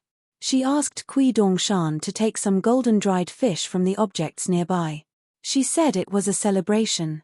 It was unknown whether the snow money fell from the sky, grew from the ground, or grew its own legs and ran home. Kui Dongshan ate the dried fish, but Pei Qian didn't. Kui Dongshan said vaguely, "Senior sister, you're not eating?" Pei Qian lay on the table with her head on her arm.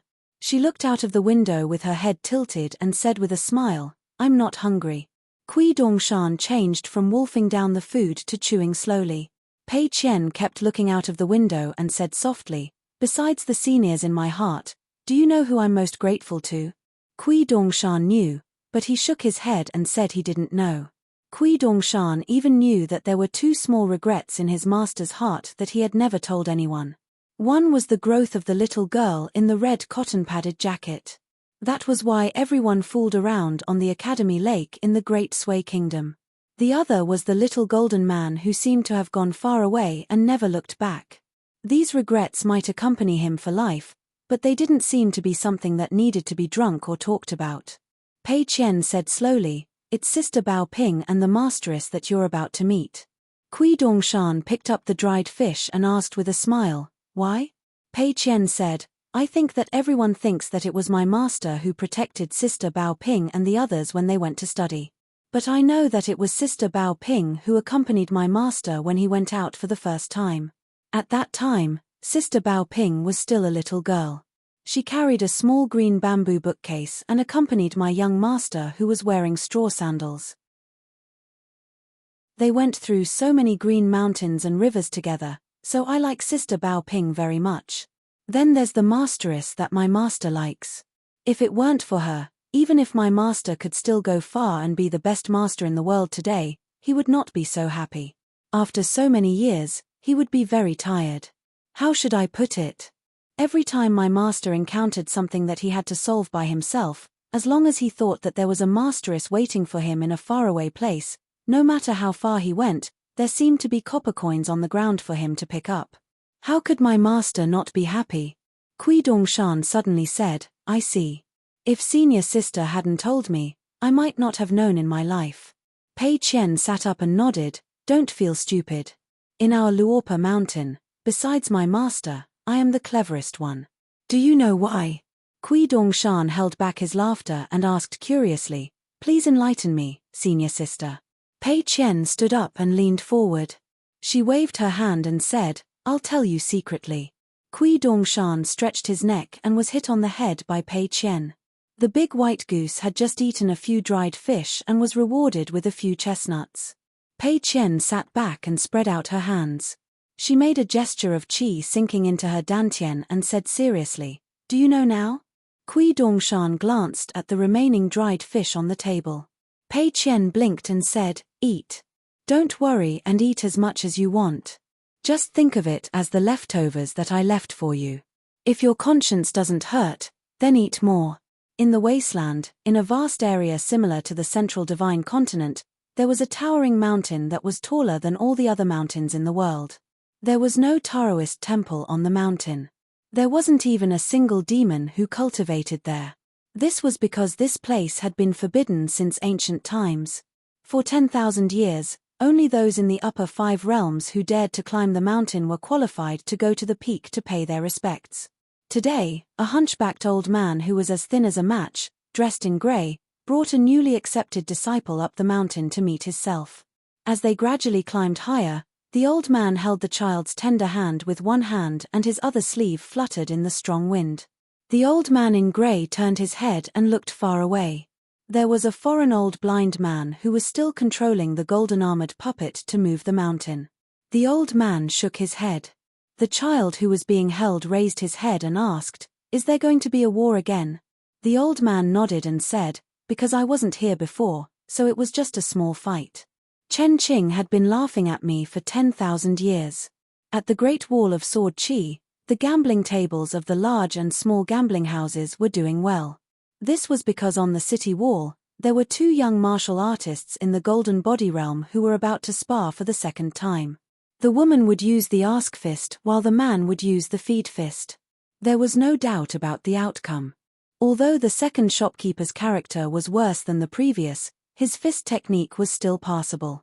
Today, on the city wall, the female martial artist in the central divine continent, Yu Yuanfu, held her breath and concentrated. Her fist intent flowed like a river. Dozens of steps away, a young man in a green robe with a jade hairpin not only took off his boots, but also rolled up his sleeves and tightened his trousers for the first time. Both sides of the city wall were packed with gamblers who were hovering on their swords. When they saw this scene, they didn't hesitate to bet on the winner in 3, 5, or at most 10 punches. That F*King's second shopkeeper. Is he trying to cheat us of our money again with those fake and true rumors and such a clumsy trick? The second shopkeeper has completely failed this time. He's still too young. 6:03. At dawn, they neared the door of the inverted mountain. They only needed to take a few steps to go from one realm to another. However, Zhong Qiu asked, "Forgive me for asking, but who helped you to go to the Great Wall of Sword Qi? Did you encounter any problems on your way back?" Kui Dongshan did not hide anything. He smiled and said, "It was the master of Spring Banner House, Sword Immortal Xiao Yunyang. It's just money. It's not worth your concern." Zhong Qiu naturally did not believe his words. If he wanted to give money to Spring Banner House's Xiao Yunyang, he had to knock on the door first. But since Kui Dongshan said there was no need to worry, Zhong Qiu was relieved. Otherwise, they were both from Luopa Mountain's Hall of Patriarchs. If there was anything Zhong Qiu could do, Zhong Qiu still hoped that Kui Dongshan could tell him frankly. As for Kui Dongshan, Zhong Qiu was not the only one who felt strange. In fact, Zhong Qiu could tell that Zhu Lian, Zheng Dafeng, and Mountain Lord Wei Bian, as the most senior mountain lords of Luopa Mountain, were very concerned about their relationship with this young man. The reason was simple. The young man named Kui Dongshan had a mind as deep as the abyss. As the national advisor of a country, Zhong Qiu could be said to have seen countless people. He had seen all the emperors, generals, ministers, and heroes of the world. He could even see the true nature of Yu Zheni, who had turned to cultivation to seek immortality. On the contrary, this young man in white who played with Pei Qian all day seemed to have a mind deep in his heart. It was better not to delve into this person's state of mind. The gatekeeper here was the young Daoist from Inverted Hanging Mountain who was as senior as the Great Lord of Heaven. At this moment, the young Daoist was no longer looking down at the book. He was looking straight at the four of them without hiding his gaze. Then, the young Daoist who once slapped Lu Tai out of Shangxiang House asked 3 questions to the 4 of them. He asked the young man in a Confucian robe and the girl with the mountain walking stick the same question. He asked Zhong Qiu the question, "Are you willing to go to Shangxiang House to burn an incense? If you can light up the incense, you can use it to become my disciple. From now on, you and I might be able to call each other senior and junior brothers. However, I cannot guarantee that you will be able to rise in seniority. I must tell you about this first. If it was an ordinary cultivator of the world, they would treat these words as a blessing as high as the heavens and deep as the earth." He asked Pei Qian and Cao Qinglang, "Who is his master?" He asked Kui Dongshan, "Who are you?" Zhong Qiu smiled and replied using telepathy, "Thank you for your kindness, immortal. However, I am a disciple of Confucianism and half a pure martial artist. I have no interest in cultivating the magic of immortals." Cao Qinglang's expression was calm as she replied with the ripples in her heart, "In the vast world, the inheritance of the sect is of utmost importance. I hope you can forgive me for not saying anything." The little Daoist boy didn't find these 2 answers to be surprising. He nodded and understood. He didn't become angry out of humiliation. Year after year, he looked at the various forms of life on the Inverted Hanging Mountain. It was really boring. He just wanted to find some surprises.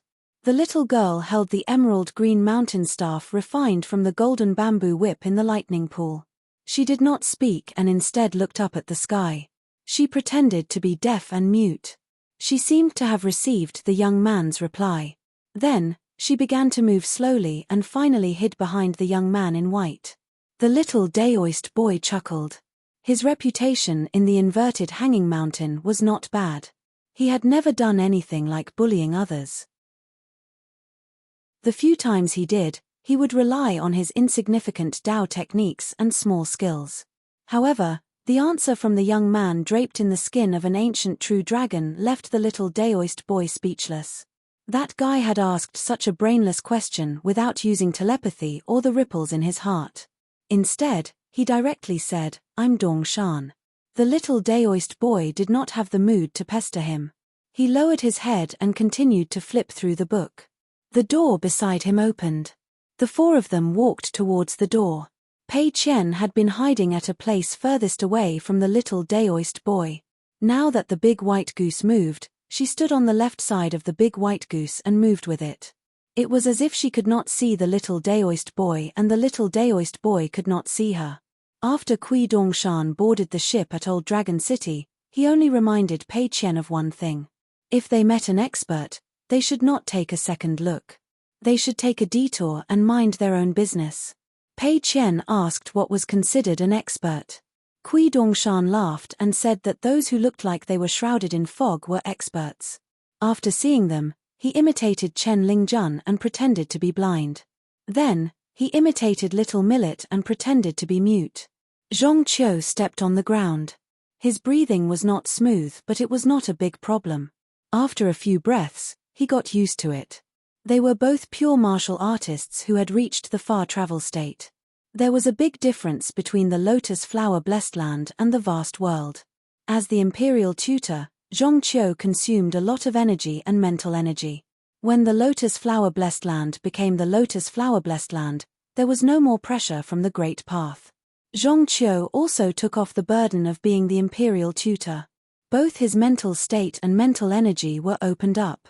In fact, before Zhong Qiu entered the Luopa mountain, there were already two Zhong Qius. Therefore, in those 10 years, Zhong Qiu broke through the bottleneck of the sixth state and successfully reached the golden body state. Finally, after an accident or opportunity, Zhong Qiu, who was close to the water, got the moon first, but did not know that he was close to the water. It seemed to be an opportunity and luck, but in fact, it was just a matter of accumulation. Cao Qinglang was the most uncomfortable one. Her face was slightly pale. She hid her hands in her sleeves and made gestures to help her focus and stabilize her soul. This method was taught by Mr. Lu in the early years. Pei Qian recovered earlier than Cao Qinglang. She shook her head and was very proud. Look, the cultivation road of Blockhead Cow was long and heavy, which made her very worried. Previously, Kui Dongshan said to her telepathically, "I'll tease that little guy." Pei Qian reminded him, "Don't overdo it." Kui Dongshan was the last to enter the gate. He leaned back and stretched his neck as if he wanted to see what book the little Taoist boy was reading. The little Taoist boy smiled and said, "On the upside-down mountain, one of my apprentice nephews is not very friendly to the flood dragon." Kui Dongshan had already entered the gate, but he stepped back and asked, "What did you say just now?" The little Taoist boy was stunned for a moment. He turned his head and frowned. "What is your state?" Kui Dongshan laughed and said, "If I say I'm in the ascendant state, would you believe it?" The little Taoist boy shook his head. The boy was full of himself and seriously discussed this boring topic with him. He continued to ask, "Then why are you asking me? If I say I'm in the nascent soul state, the Jade Raw realm, you will believe it. Do you believe me, or do you believe yourself? How do I know if you believe yourself, or the me in your heart? Then which one should I believe?" The little Taoist boy was stunned for a long time and asked, "Is there something wrong with your brain?" The boy really did not leave. He maintained the posture where his feet were already in the wilderness and his body was still in the vast world. If the trouble lies in the great path, not in you or me, then what will you do? Is taking medicine useful? The little Taoist boy was completely speechless. The boy smiled cheekily and said, "Seriously, you asked me if I was sick, and then I asked if you wanted to take medicine. Now you're confused." The little Taoist boy was puzzled and asked, "Are you tired of living?" The boy said with a straight face, "How can I repay the living of heaven and earth? In the end, I have to repay with my life." The little Taoist boy frowned and closed the book. He planned to drag this guy back to the inverted mountain and give him a good beating. By then, he would naturally find out what level he was at. He did not expect that the boy would run away when he saw that the situation was not good. After a while, he leaned back again and said to the little Taoist boy with a smile, "The Central Pine Collection, which seems to be sentimental for most of the book, is really not worth reading. That infatuated scholar died in the end, but the woman did not die for love. Instead, she remarried and gave birth to a bunch of fat babies. Don't you think it's annoying? That's nothing. The most annoying thing is that the scholar reincarnated and became the son of that woman's son. Wonderful, wonderful. The little Taoist boy exhaled slightly and squeezed out a smile. He said slowly, "Come, let's have a good chat." The boy in white finally understood the situation and left. He did not intend to chat with the little Taoist boy any longer. After that bastard left, the little Taoist boy hurriedly flipped to the end of the book. Suddenly, he widened his eyes. The book was about the happy ending. Kui Dongshan came back again and said worriedly, "I forgot to tell you something. Your book is a copy of the later version after the black-hearted bookseller had altered it. The original ending of the original flawless volume was not so beautiful. But because of this, the sales will not be good, and the bookstore will not be able to sell the book." "You don't believe me? Your book is a copy of the Jade Mountain Room of the Duanxi Liu family in Liuxia Prefecture, right? Sigh, it's not even a good book, yet you're still so interested in it. Even the Wen Guantang edition would be good. But there's a set of rouge books of unknown origin.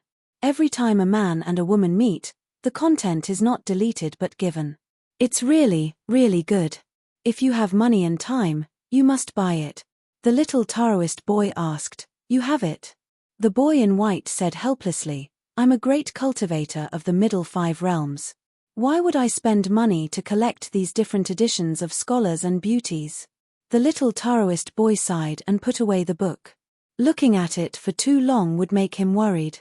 Finally, he talked about serious matters. "According to seniority, my martial nephew didn't seem to be able to find out about your background." That person smiled and nodded. "Then tell him not to investigate. He's tired of living. Be careful not to be struck by lightning. Do you think that with such a large territory like the inverted hanging mountain, you can be as carefree as I am, coming and going as I please between 2 worlds? Am I right?" The little Taoist boy finally stood up. In an instant, the little Taoist boy, who was only as tall as a child in the marketplace, suddenly towered between heaven and earth like a mountain. Kui Dongshan waved his hand and said, "Don't think about waiting for the rabbit to come out, and don't even think about closing the door and letting the dog out.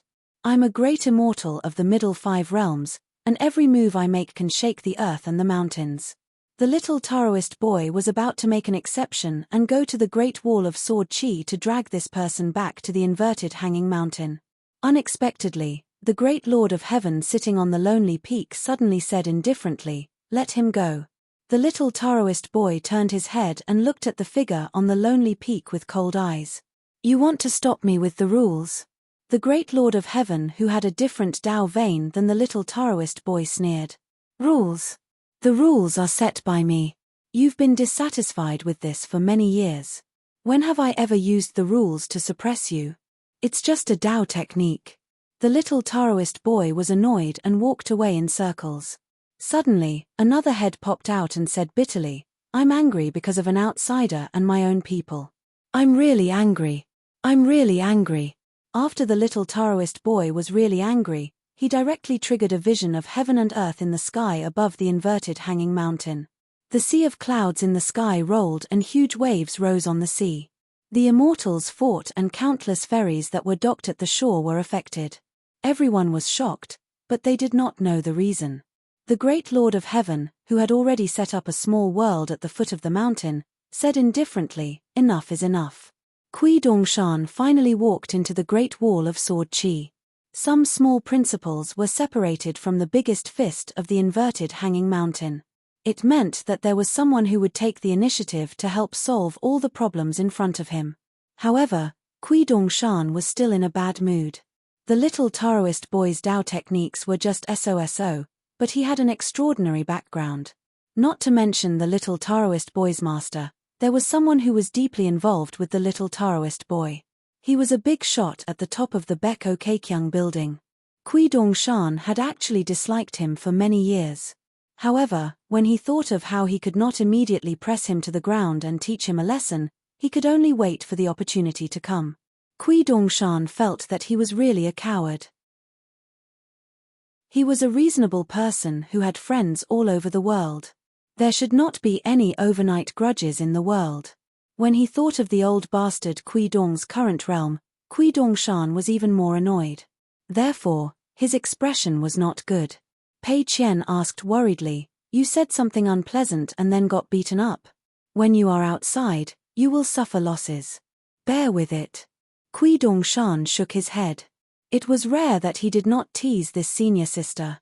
The lineage of the literary saint, whether it was grudges or lessons, between master and disciple, between senior and junior, no matter what anyone did, they should be punished behind closed doors. My lineage of the literary saint, from master to student, when have we harmed the world for our own selfish desires?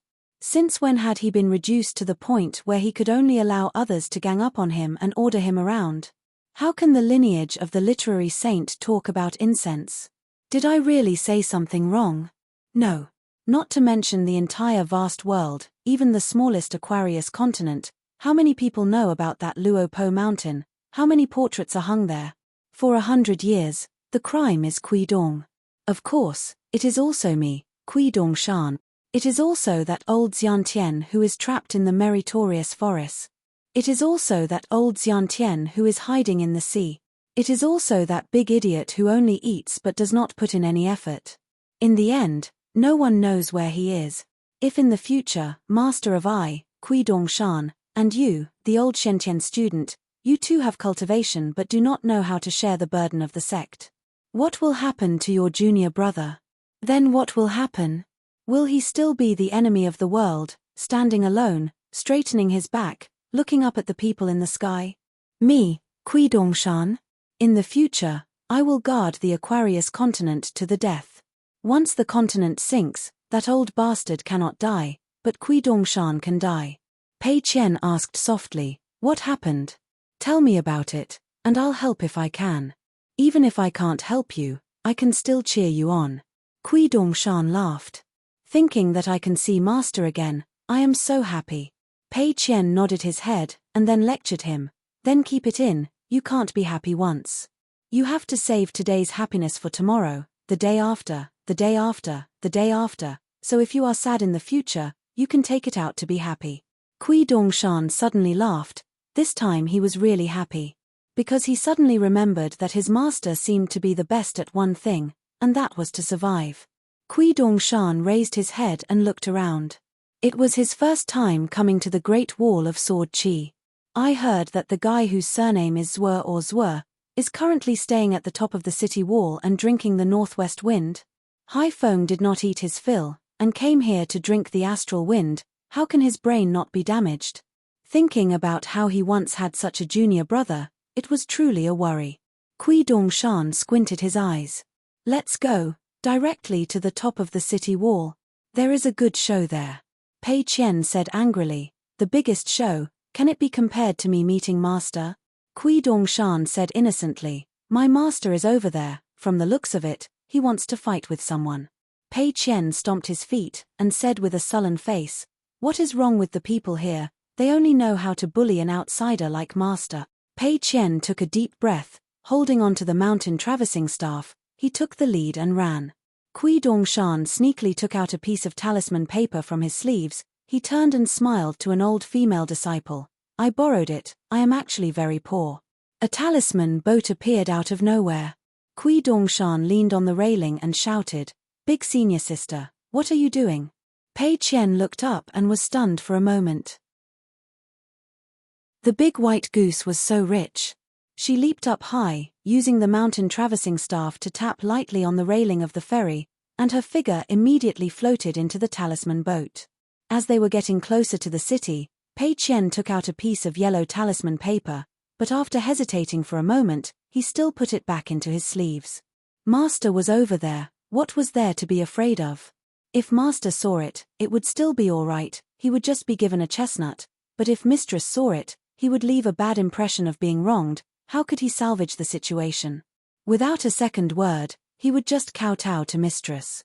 Most likely, it would not be of much help. Kui Dongshan sat on the railing at the bow of the ferry, his legs swaying, his sleeves swaying. The young man was like the newest white cloud in this barren world. Swordsmen, they were all swordsmen. As far as the eye could see, there were swordsmen everywhere. These guys were the Chi refinement warriors with the greatest killing power and the fastest killing speed in the world. Pei Qian only dared to stick half of her head out of the railing, and still had to use both hands to protect her head, trying her best to cover her face, and then widen her eyes to search carefully for the figure of her master on the city wall. That set of crazy swordsmanship that she created should still be a little lacking in maturity. It was better to play with it later. There was no hurry, wait until she had that little donkey that her master promised to give her, and then she had brought Li Huai and the rest to the pugilistic world several times, and then save money to buy a really good sword. During this period, she still had to fight a few rounds with a certain white-haired scholar. What was there to be anxious about? She would think about it later. On the city wall, all the gamblers, big and small, were dumbfounded. They had seen the black-hearted alliance, but they had never seen such a black-hearted second shopkeeper. The gambler who bet that Yu Juanfu would be defeated with 1 punch lost, those who bet on 3 or 5 punches also lost, those who bet on less than 5 punches or less also lost, those who bet on less than 10 punches also lost, those who bet on less than 100 punches also lost all their money. Not to mention those who were at the gambling table, even those who were the bankers also had a black face, not good at all. God knows where so many rich people with holes in their heads came from. There were not many of them, and they could be counted with one's fingers, but they just had to bet that Chen Pinggan would defeat Yu Juanfu after 100 punches. And it was not an ordinary heavy bet. At the Great Wall of Sword Chi, those who bet on Alliance could at least win money, but now, except for a few sneaky people, those who bet on him were all defeated. That second shopkeeper did not throw a single punch from beginning to end. Instead, she allowed Yu Juanfu to throw out punches like a rainbow, and now she had already thrown out no less than 100 punches. However, the second shopkeeper did not have the slightest bit of conscience, and all the bets were taken away by the roadside dogs of the great world. As for the rest of them, if they did not have a conscience and were willing to tell the truth, then although the second shopkeeper only defended and did not attack, and did not throw out half a punch, the fight was really good. The young martial artist of the Golden Body Realm could dodge the fist aura, or take the punch head-on, and fight so smoothly and powerfully. Just based on the posture and bearing, it was like a sword immortal striking out with a sword. The second shopkeeper could be considered unique. But they were here to make money. No matter how good your second shopkeeper Chen Pinggan's fight was, could it be used as money? Could they drink 10 pots and 100 jars of bamboo sea paradise wine for free? An old sword cultivator who had lost all his money began to urge his fellow sufferers, after this fight, let's find a chance to put Chen Pinggan in a gunny sack and beat him up, okay?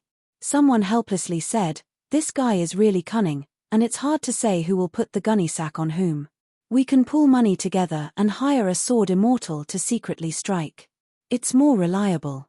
Therefore, someone tentatively suggested, I heard that sword immortal Dao Wen recently fell out with the second shopkeeper, and it seems that they did not divide the spoils equally.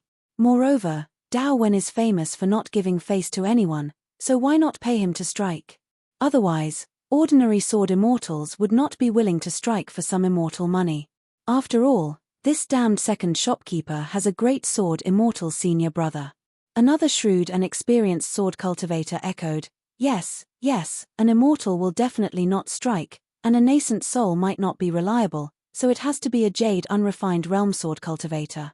I think Dao Wen is a simple and honest jade unrefined realm sword cultivator with a straightforward temperament, and indeed does not get along with the second shopkeeper. Dao Wen will succeed. Moreover, Dao Wen has always been short of money, so the price won't be too high. Still, someone muttered, what if Dao Wen doesn't fall out with the second shopkeeper, then won't we all be wiped out by the second shopkeeper? For a moment, everyone was filled with righteous indignation, and began to brainstorm. Soon, someone suggested, then how about Hassa Continent's sword immortal Yuan Qingshu? Hassa Continent is the territory of the quasi-sage, and they don't get along well with the second shopkeeper. Is it okay? Will it be safer than Dao Wen? Didn't they say that Yuan Qingshu disliked the wine shop for cheating people? I think Yuan Qingshu is still uncertain. I think Jiao Kuei is a good person, and he has a good relationship with Pang Yuanji, so I guess he has found the second shopkeeper an eyesore for a long time. Suddenly, someone grumbled, God knows if it's another big hole that has been dug, waiting for us to jump into it. Someone sighed and gritted his teeth, I can't live like this anymore. Now, when I walk around, everyone I see is the second shopkeeper's accomplice. Everyone else fell silent. Except for the last person who revealed the truth, and not to mention the others who blindly kicked up a fuss, at least half of those who offered suggestions were the second shopkeeper's accomplices. On the city wall, Chen Pinggan. He was still unhurried, and dodged everywhere. When he couldn't dodge, he would block Yu Juanfu's punches. He took 100 of her punches, but didn't hit a single one. This was Chen Pinggan's original intention. Then, he would take the opportunity to compare the fastest and heaviest punches of his peers, except for Cao Ci. At the same time, Chen Pinggan also had to check his own fist intent bit by bit, and fill in the gaps. It seemed to be constantly changing, and it was about to break, and it was about to lose, but in fact, it was fast and slow, and he could do it as he pleased. Everything was under his control. Therefore, the moment Yu Juanfu stopped hiding his strength and used his fastest speed to land a solid punch on Chen Pinggan would be the moment when Chen Pinggan would truly fight back.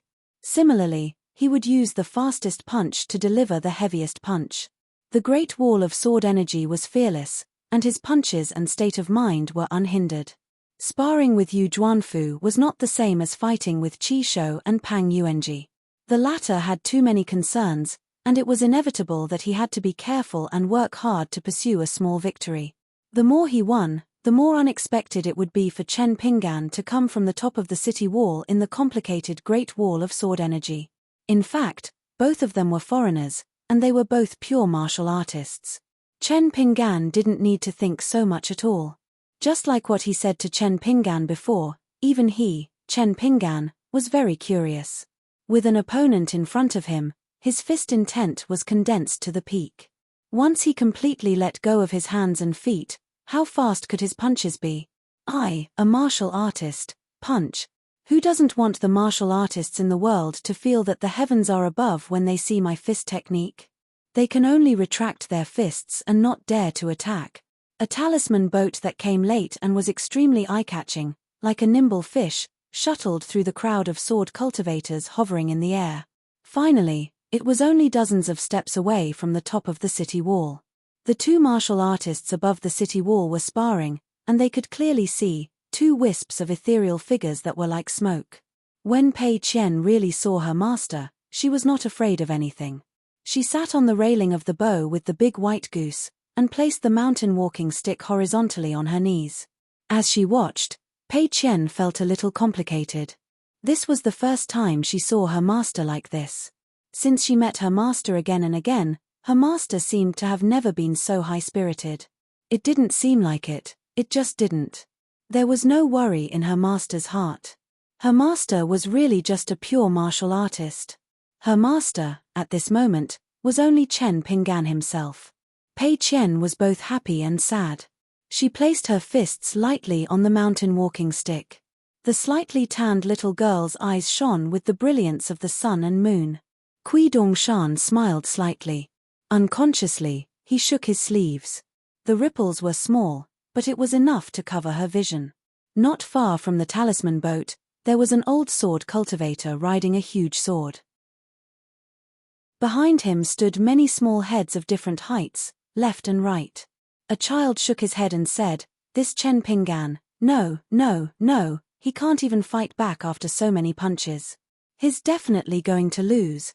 There was a constant stream of children agreeing. Their words were all about the famous second shopkeeper, lamenting his misfortune and being angry at his failure to fight back. Your second shopkeeper is half a member of the Great Wall of Sword Qi. In the end, he lost to a foreign martial artist from the central divine continent. Aren't you embarrassed? The old sword cultivator only watched the battle quietly, smiling and not saying anything. After all, he was not the only one who lost money. The gamblers on the city wall all had ugly expressions, and their gazes were as unfriendly as flying swords. It seemed like everyone had lost. A child turned his head and looked at a small charcoal on the strange little ferry. He didn't look very old. He asked, "Hey, who are you? I've never seen you before." Pei Qian turned his head and said timidly, "I'm my master's disciple." The child rolled his eyes. "Then who is this disciple's master?" Pei Qian hesitated for a moment, then suddenly smiled brightly. "My master is the one on the city wall who will win with a single punch." The child pursed his lips and muttered softly, "So he's Yu Zhuanfu's disciple? I think he's better off being the second shopkeeper's disciple." Pei Qian was stunned. Were all the children on the Great Wall of Sword Qi so stupid? He didn't look as good as that white-haired guy. Thinking of this, Pei Qian quickly looked around. There were too many people, and he didn't see the white-haired guy from the Taihui sword sect. That was good. It would be best if the white-haired guy had already left the Great Wall of Sword Qi. Pei Qian didn't look anymore. He wanted to see his master's style of punching.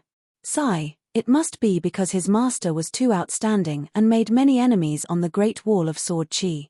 It was a pity that sword cultivators didn't have good eyesight.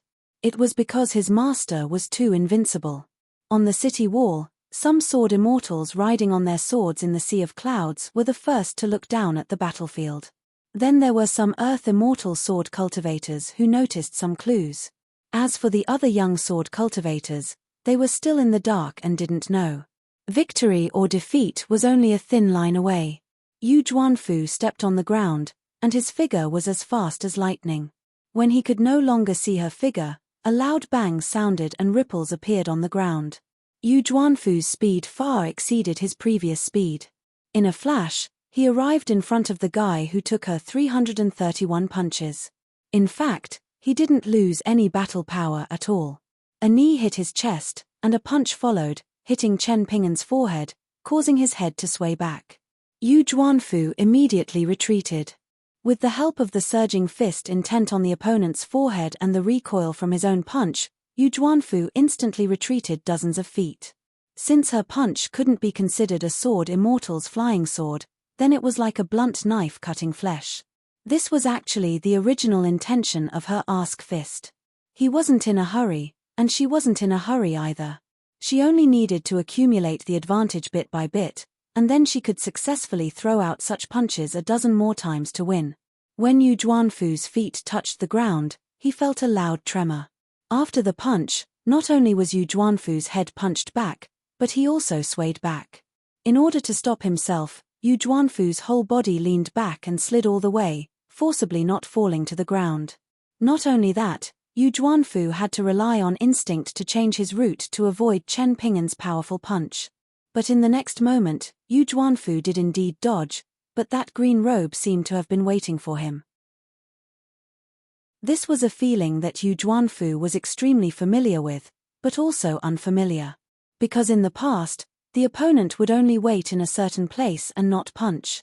But today, on the city wall, with a different opponent, he wouldn't be the least bit polite. A punch fell, hitting Yu Zhuanfu, who hadn't completely straightened his back. His head hit the ground before his back and feet. On Yu Zhuanfu's face, blood bloomed like a flower. Yu Zhuanfu's eyes were still calm. His elbow touched the ground, his body spun, and flew to the side. Finally, he faced Chen Ping'an's retreating posture, his knees slightly bent and his hands crossed in front of him. Another punch came straight at him, but Yu Zhuanfu's inconspicuous 10-finger gestures were definitely not the boxing style she learned. But Yu Zhuanfu specifically aimed to counter Chen Ping'an's fist technique.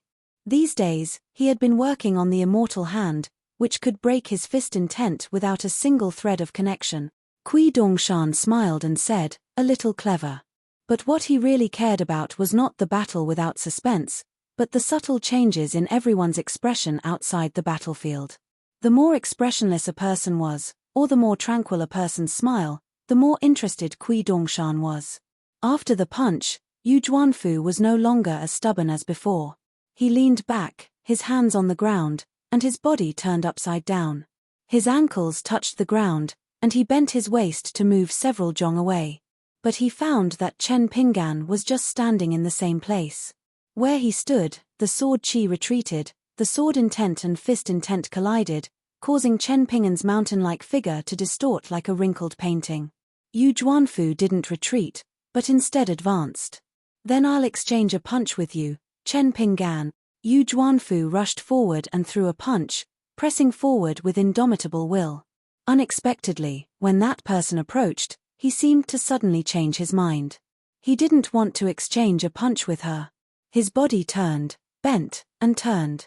Not only did he avoid Yu Juanfu's punch, but he also came behind Yu Juanfu. One hand pressed on the back of her head, and then he ran all the way, pressing Yu Juanfu's face against the city wall. Kui Dongshan laughed softly and said, "Eldest senior sister, do you see? The peak of fist intent is not in punching without restraint, but in punching, stopping, and then punching again. The fist follows the heart, and the heart can follow the hand. This is the perfection of fist intent, the true fist technique. Otherwise, if Mister's punch didn't change its path and went with the flow, that woman would be half dead, if not half dead." Pei Qian couldn't take her eyes off him and complained, "Don't be noisy." Kui Dongshan didn't mind. Don't look at her indifferent, as if she didn't remember anything at all. In fact, she thought she saw many things but didn't remember.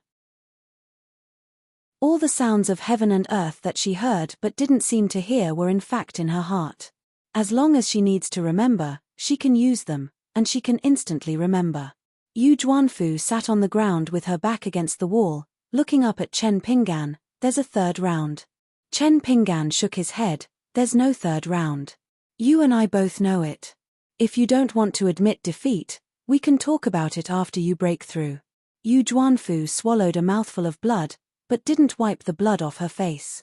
Frowning, she said, "When martial artists exchange pointers, the more the better. Are you afraid that Ning Yarrow will misunderstand?" Chen Pinggan nodded. "I'm afraid." Yu Juanfu was speechless. Chen Pinggan looked up at the sailboat, raised an arm, gently clenched a fist, shook it, and smiled. "You're here." Pei Qian jumped up, holding the mountain walking staff under her arm, standing on the railing at the bow of the boat. Imitating Little Rice, she clapped her hands lightly. Cao Qinglang walked to the bow of the ferry. The youth also had a rare bright smile. Kui Dongshan still sat in the same place, her hands in her sleeves, bowed her head and saluted. "Student greets Mr. If you add the Great Wall of Sword Chi to the left and right sitting cross-legged on the city wall. Then today's Great Wall of Sword Chi. Regarded as a withered, negligible lineage of the sage of literature. Around the Great Sword Immortal, there was the 7th realm martial artist Chen Pinggan, the 4th realm peak martial artist Pei Qian, the Jade realm Kui Dongshan, and the Cavern realm bottleneck Cao Qinglang. 604. Yu Juanfu was actually a very straightforward woman. A loss was a loss. She was neither reconciled nor resentful. She stood up graciously and did not forget to bid farewell to Chen Pinggan and left. Yu Juanfu was thinking about the third round of Q asking fist that had been declined by Chen Pinggan. "My fist is not as good as his. What else can I do? I just need to increase my fist intent and punch faster." She did not believe Cao Ci's words. She did not believe that she could not catch up with Chen Pinggan after losing to him. Chen Pinggan cupped his fists and bid farewell without saying anything. The talisman boat landed on the top of the city wall. The 4 of them floated down. Many sword cultivators dispersed, calling their friends and greeting each other. For a moment, the sky north of the city wall was filled with sword lights crisscrossing. However, there were many people who were cursing. After all, no matter how lively it would not be nice if one's wallet was dry. One had to buy wine on credit. Chen Pinggan put on his boots and smoothed his sleeves. He first bowed to Mr. Zhong. Zhong Qiu returned the gesture and greeted him with a smile. Before leaving Lotus Root Blessed Land, Zhong Qiu had already asked the new emperor of Nanyuan Kingdom to resign as imperial tutor. Now that he had arrived at another Great Wall of Sword Chi, Zhong Qiu planned to be a pure martial artist. Fortunately, he could polish his fist intent in the place with the most sword chi. Maybe one day, he would have a chance to meet Yu Zheni again. He was no longer the imperial tutor. Yu Zheni should be the immortal who had achieved the Tao. Both sides would not be reasonable. Chen Pinggan had already exchanged glances with Cao Qinglang. Cao Qinglang understood and was not in a hurry to greet her teacher. She just stood quietly beside Zhongqiu. At this moment, Chen Pinggan looked at Pei Qian with a smile and asked, "Have you seen and heard anything along the way? Did you delay Mr. Zhong's study tour?" Pei Qian first pecked at the rice like a chicken and then shook his head like a rattledrum. He was a little busy. Master seemed to have grown taller again. How could this be? He was taller today, and taller tomorrow. In the future, wouldn't he be taller than Luopa Mountain and Cloud-Splitting Mountain? Would he be taller than this great wall of sword chi? Chen Pinggan rubbed her head.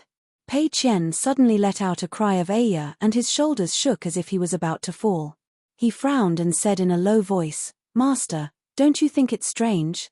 I don't know why, but my legs have been unstable from time to time. It's nothing serious.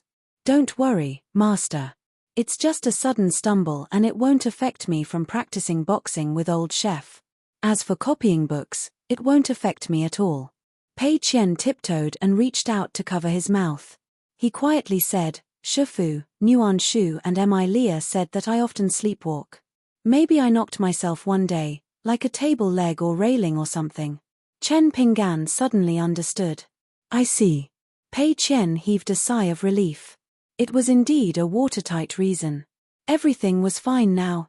Then, Pei Qian's body stiffened and he slowly turned his head.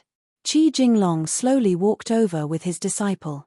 The white-haired old man was crying. Why did that money-losing guy come so suddenly? He had been praying for the Bodhisattva to show up at the Great Wall of Sword Chi every day, the heavenly official to bless him, and the names of the sword immortals to give him some luck, but it didn't work. Chen Pinggan asked, "When are you going to have a martial arts competition?" "There's no time like the present. Today." Pei Qian's eyes lit up, and the white-haired old man was relieved. They looked at each other and had a tacit understanding. The white-haired old man coughed and took the lead to say, "Martial arts competition my ass." Pei Qian echoed, "Yes, alas, Whitehead is Mr. Liu's proud disciple, a cultivator on the mountain. I am the first disciple of my master, a pure martial artist. I can't fight with Whitehead at all. What's more, I haven't learned boxing for a long time, so I'm not good at boxing. Now I can only be fed by old chef, and I don't dare to fight with others.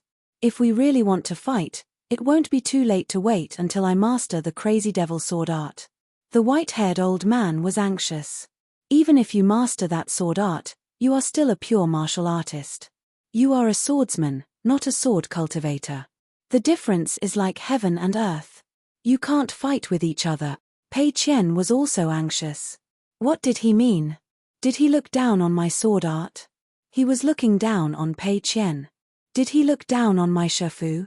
My Shifu has always been a swordsman. Did my left guardian of the Riding Dragon Alley lend his guts to the white-haired old man? Pei Qian was furious. He heavily hit the ground with his walking stick. "The white-haired old man, let's have a martial arts competition today. Now, here." Chen Pinggan bent his 2 fingers and hit the back of Pei Qian's head with a chestnut. He said, "A pure martial artist, punching non-stop, is to use today's me and yesterday's me. Don't fight with your personal feelings. The truth is a bit complicated. If you don't understand, remember it first and think about it later." Pei Qian turned his head and said with grievance, "But the white-haired old man looks down on a swordsman. Shifu has traveled thousands of miles in Jianghu and always regarded himself as a swordsman. It doesn't matter if the white-haired old man looks down on me. I don't know him. But he looks down on Shifu as a sword cultivator. I won't agree." The white-haired old man felt that he was more brainless than Yu Juanfu. He wanted to slap himself. Pei Qian's fist intent was turbulent and flowing. It was as if there were thousands of quiet and serene trickles, suddenly converging into a straight waterfall. In the past, Senior Kui of the bamboo house taught Pei Qian and occasionally said a few words about Pei Qian. Among them, there was the waterfall in the sky, the sound of flying falls on the world to describe the sudden formation of Pei Qian's fist intent. There was also a dragon's 4 claws holding the 4 mountains, its back towering and its waist stretching horizontally, which was the foundation of Pei Qian's fist intent. Since ancient times, when the old dragon made rain, the rain fell from the sky. Chen Pinggan, Pei Qian's fist intent suddenly dissipated. He obediently said oh and lowered his head. What else could he do? The master was angry, so the disciple admitted his mistake. It was a matter of course. Senior Kui taught Pei Qian the most, not Chen Pinggan, but Pei Qian. At least Chen Pinggan thought so. Pei Qian learned Pei Qian's fist technique too fast and got too much meaning. As his master, Chen Pinggan was both gratified and worried. The white-haired old man's eyes almost popped out. If I, the great white-head sword immortal, was so partial to Liu and respected him as much as Pei Qian, I reckon that Liu would have gone to the ancestral hall of the Grand Hui sword sect to burn incense, and then secretly shed tears in front of the portraits of those ancestral masters. His lips trembled, and he was extremely moved, saying that he had finally accepted a good disciple that was hard to come by in 100 years for the ancestors of his sect. What's wrong with Chen Pinggan?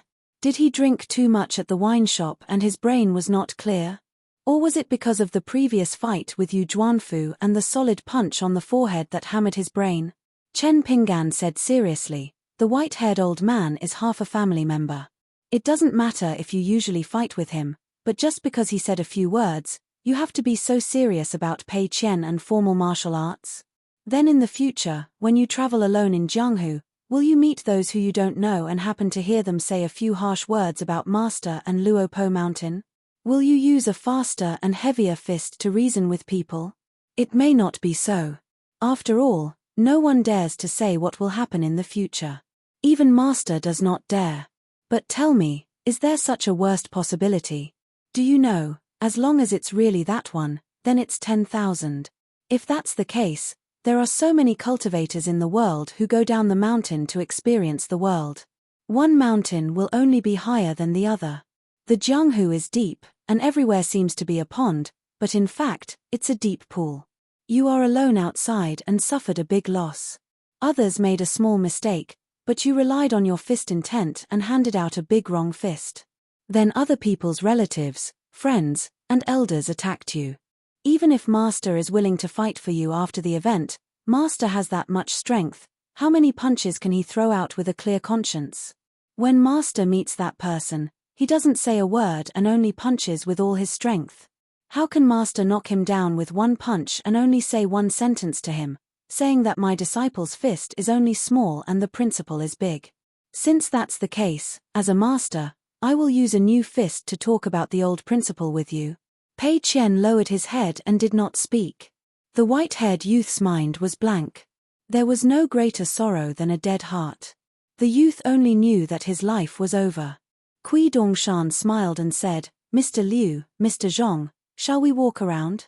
The group of people had a tacit understanding and left the place, leaving only the pair of master and disciple who had not been separated for too long, but who had been separated by thousands of mountains and rivers. Chen Pinggan said, Master has said his own principle. Now it's your turn to say it. Master only listens to your heart. As long as it's from the heart, no matter if it's right or not, Master will not be angry. Pei Qian still did not speak. He clenched the mountain walking stick tightly. This was an unprecedented thing. Chen Pinggan was a little helpless and could only say a little more. He said softly, if it was in the past, Master would not say these words in front of Kui Dongshan and the others. He would only tell you in private. But now you are the direct disciple of the ancestral hall of Luopo Mountain. Master has not spent much time with you.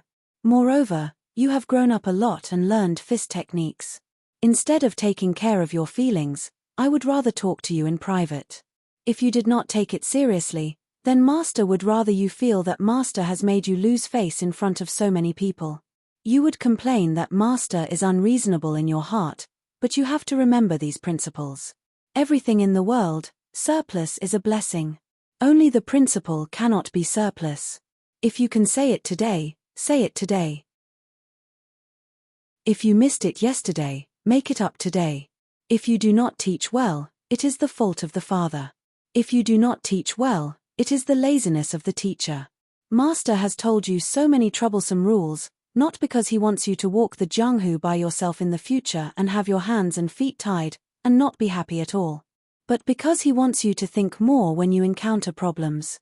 Once you understand that there are no obstructions, then you can use your fists without fear. It is like this once in the Jianghu, and it is even more so 10 times or 100 times. Master does not need the disciple to fight for the master. Since the master is the master, he should protect the disciple. Pei Qian, do you know what the master wishes for? That is, the disciples taught by Chen Pinggan, no matter if they are students, go down the mountain. No matter where they are in the world, their fist techniques can be inferior to others, their knowledge can be inferior to others, their techniques do not need to be very high. But there is only one thing.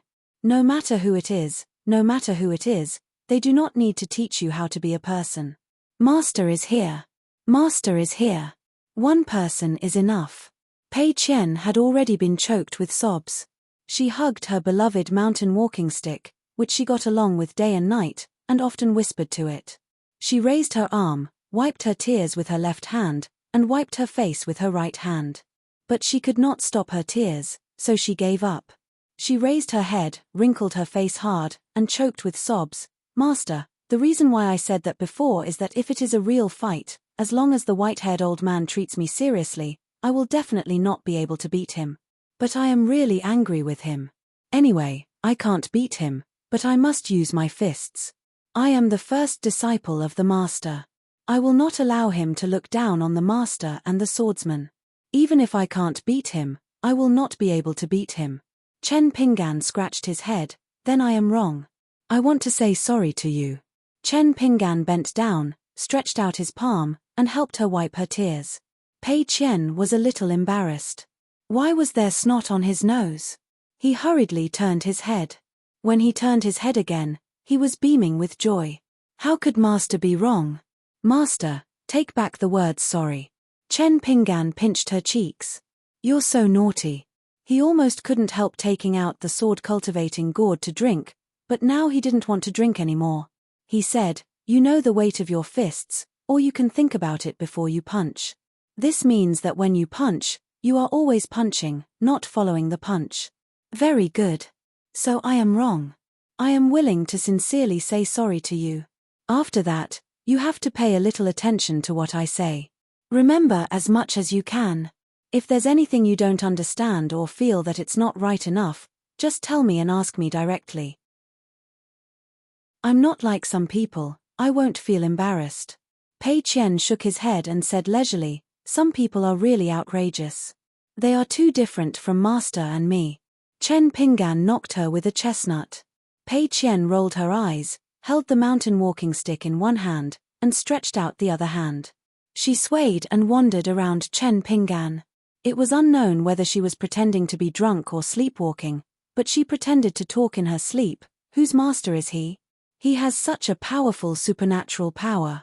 One chestnut can make people lose their sense of direction. Where is this? Is this Luopa Mountain? I really envy someone who can have such a master. I am so envious that I am drooling. If he is the first disciple, wouldn't he be smiling in his dreams? Chen Pinggan took out the sword-cultivating gourd, drank a mouthful of wine, and didn't give her any more chestnuts. Maybe in a few years, Pei Qian would be taller and no longer look like a little girl. Even her master wouldn't be able to knock her chestnuts casually. Thinking of this, he still felt a little regretful. So Chen Pinggan knocked her again, and Pei Qian didn't dare to walk around in circles anymore. She reached out and rubbed her head, walked sideways beside her master, and asked with a smile, Master, the book said that immortals touched my head, tied my hair, and made me live forever. Master, do you think one day I will suddenly be enlightened by you? At that time, I will have to learn boxing and sword, and I will be the kind of immortals on the mountain. Then I will have to copy books and take care of the shop business in the dragon riding alley. I will be too busy. Chen Pinggan smiled and said, it seems that people who practice Taoism only look at the aptitude and rely on God and the ancestors to make a living. In fact, the most important thing is to ask your heart. If your heart is not calm and you don't pursue the truth, even if you learn thousands of skills, you will still be like duckweed. Pei Qian nodded vigorously. Master, although your current cultivation realm is temporarily, not the highest, this sentence can't be said without the foundation of the ascendant realm. Chen Pinggan asked with a smile, how do you know this? Are you in the ascendant realm? Pei Qian said, the truth is not about the height. Besides, now I am standing on the highest city wall in the world, so what I say now will be better. Chen Pinggan took a sip of wine. What is this? Chen Pinggan suddenly laughed. If we count from the root of the ground, this may be the 4 highest city walls in the world. But if we don't talk about the border with the earth, then the White Emperor City in the central divine continent of the vast world may be higher. As for the height of the Beko Keikyang building in the Qingming world, there is no record in the book, and Master has never asked anyone, so it is hard to say whether it is higher than the city wall of the Great Wall of Sword Qi. If there is a chance in the future, I will see it with my own eyes. Pei Qian asked curiously, is it the ancestor of the imitation Beko Keikyang building in the capital of Dali? Master, what are you going to do there? It is so far away. I heard from the big white goose that it is not the Great Wall of Sword Qi here. Take a ferry, climb the inverted mountain, and pass the gate, there is another world, and then we can walk around as we want. The big white goose said that he once had the opportunity to go to the Qingming world with his own ability, but I didn't believe him. How can a student go before his teacher? Master, I can't persuade the big white goose. Master, later on, you have to talk to him. In the future, he has to change his bad habit of bragging. Master, can I know why you want to go to such a far place? It is said that the Beko Keikyang building is full of Taoist priests and nuns. If you go there alone without me, it will be very boring. Chen Pinggan smiled and said, I am not going there to travel. Pei Qian became more and more confused. Looking for someone? Chen Pinggan nodded and said, you can say that. Pei Qian frowned and said, who is it? So arrogant, don't you know how to come to Luopa Mountain to find Master? Chen Pinggan laughed involuntarily. They really had the qualifications to be arrogant. One of them threatened, you have to ask if my fist agrees. Punching the world, parting the sea of clouds. Then, another one said with a smile, then let me play with you. 12 flying swords fell in the human world. Chen Pinggan hesitated for a moment. He thought of the things that happened when he was young, which he only knew a little about many years later. However, he quickly remembered where he was now. He laughed softly and said, Master has 2 wishes now. He has never told anyone. I may not be able to do these 2 wishes in my life, but I will always think about them. Pei Qian stretched out his hand and rubbed his ears hard, lowered his voice and said, Master, I am already listening. Chen Pinggan shook his head and said, if there is such a day, I will come and tell you when I am about to travel far away. It is not appropriate to boast too early. Pei Qian sighed, then I can only wait for 2 or 3 years. Chen Pinggan murmured, it can't be done in 200 or 300 years. Maybe after 2,000 or 3,000 years, I can really live for so long, but the hope is still slim. Fortunately, even if the hope was slim, after all, there was still hope. Chen Pinggan put his hands in his sleeves, and his steps were slow but firm. He smiled and squinted his eyes, looking up at the sky. Chen Pinggan quickly withdrew his gaze. In the distance, Kui Dongshan and the others were overlooking the vast mountains and rivers in the south from the city wall. The white-haired man stood beside Qi Jinglong and winked at Chen Pinggan. Good brother, I am counting on you. As long as you can settle Pei Qian, I will call you Grandpa Chen in the future. Chen Pinggan and Pei Qian turned their heads and said, according to the customs of the world, swordsmen and sword cultivators are indeed worlds apart. You can't care too much about the white-haired man's words. Pei Qian was in a good mood at the moment. She didn't care what the white-haired man said at all. Was Pei Qian that kind of narrow-minded person? Was the small account book that she secretly hid very thick? It was very thin. At this moment, she was beside her master. She was no longer as careful as before on the ferry. She swaggered when she walked. This was called walking arrogantly makes the demon panic. She even needed a hammer of yellow paper talisman to stick on her forehead. She looked up and said with a smile, Master, I really don't dare to say that I am very promising when it comes to learning boxing and copying books, but I have learned at least 10% of my master's strength. 10% of his strength. Just how magnanimous was he to be? It is not a problem for him to hold those 2 dishes and 3 bowls of rice, Can't he tolerate a few words from a white-haired guy? Master, you underestimate me. Only Kui Dongshan was sitting on the city wall, laughing. The only person who could make Pei Qian cry and laugh so happily was his own teacher. The key was that after Pei Qian cried and laughed, she really remembered things carefully. She thought about all the things she understood and didn't understand, instead of being picky. Cao Qinglang saw that Pei Qian had returned to normal and was also relieved. The previous master, whether it was his words or his expression, was really her master. Qi Jinglong said with a smile, "Don't you want to say something?" The white-haired man asked tentatively, "If I admit my mistake, will it really be over?" Qi Jinglong said with a smile, "It's hard to say." The white-haired man hesitated. Qi Jinglong said softly, "Actually, this matter doesn't involve too much absolute right and wrong.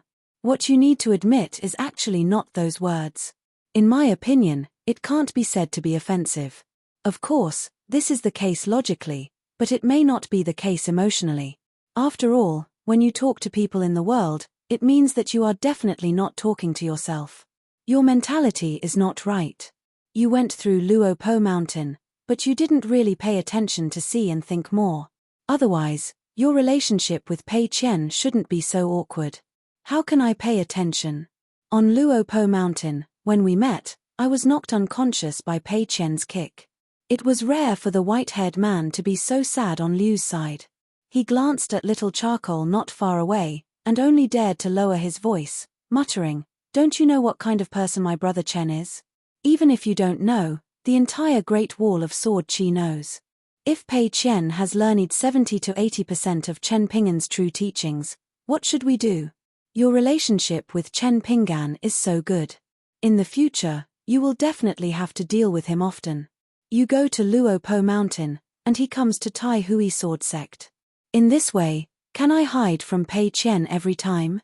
The key is my relationship with Chen Pingan. On Pei Qian's side, it won't help at all, and it will be more troublesome. In the end, it's still Chen Pingan's fault. He said that my mouth will easily attract the flying sword of the Sword Immortal. Now, the flying sword immortal didn't come, and Pei Qian is eyeing me. Look, Pei Qian is glaring at me. Isn't the smile on her face the same as my brother Chen Pingan's, exactly the same?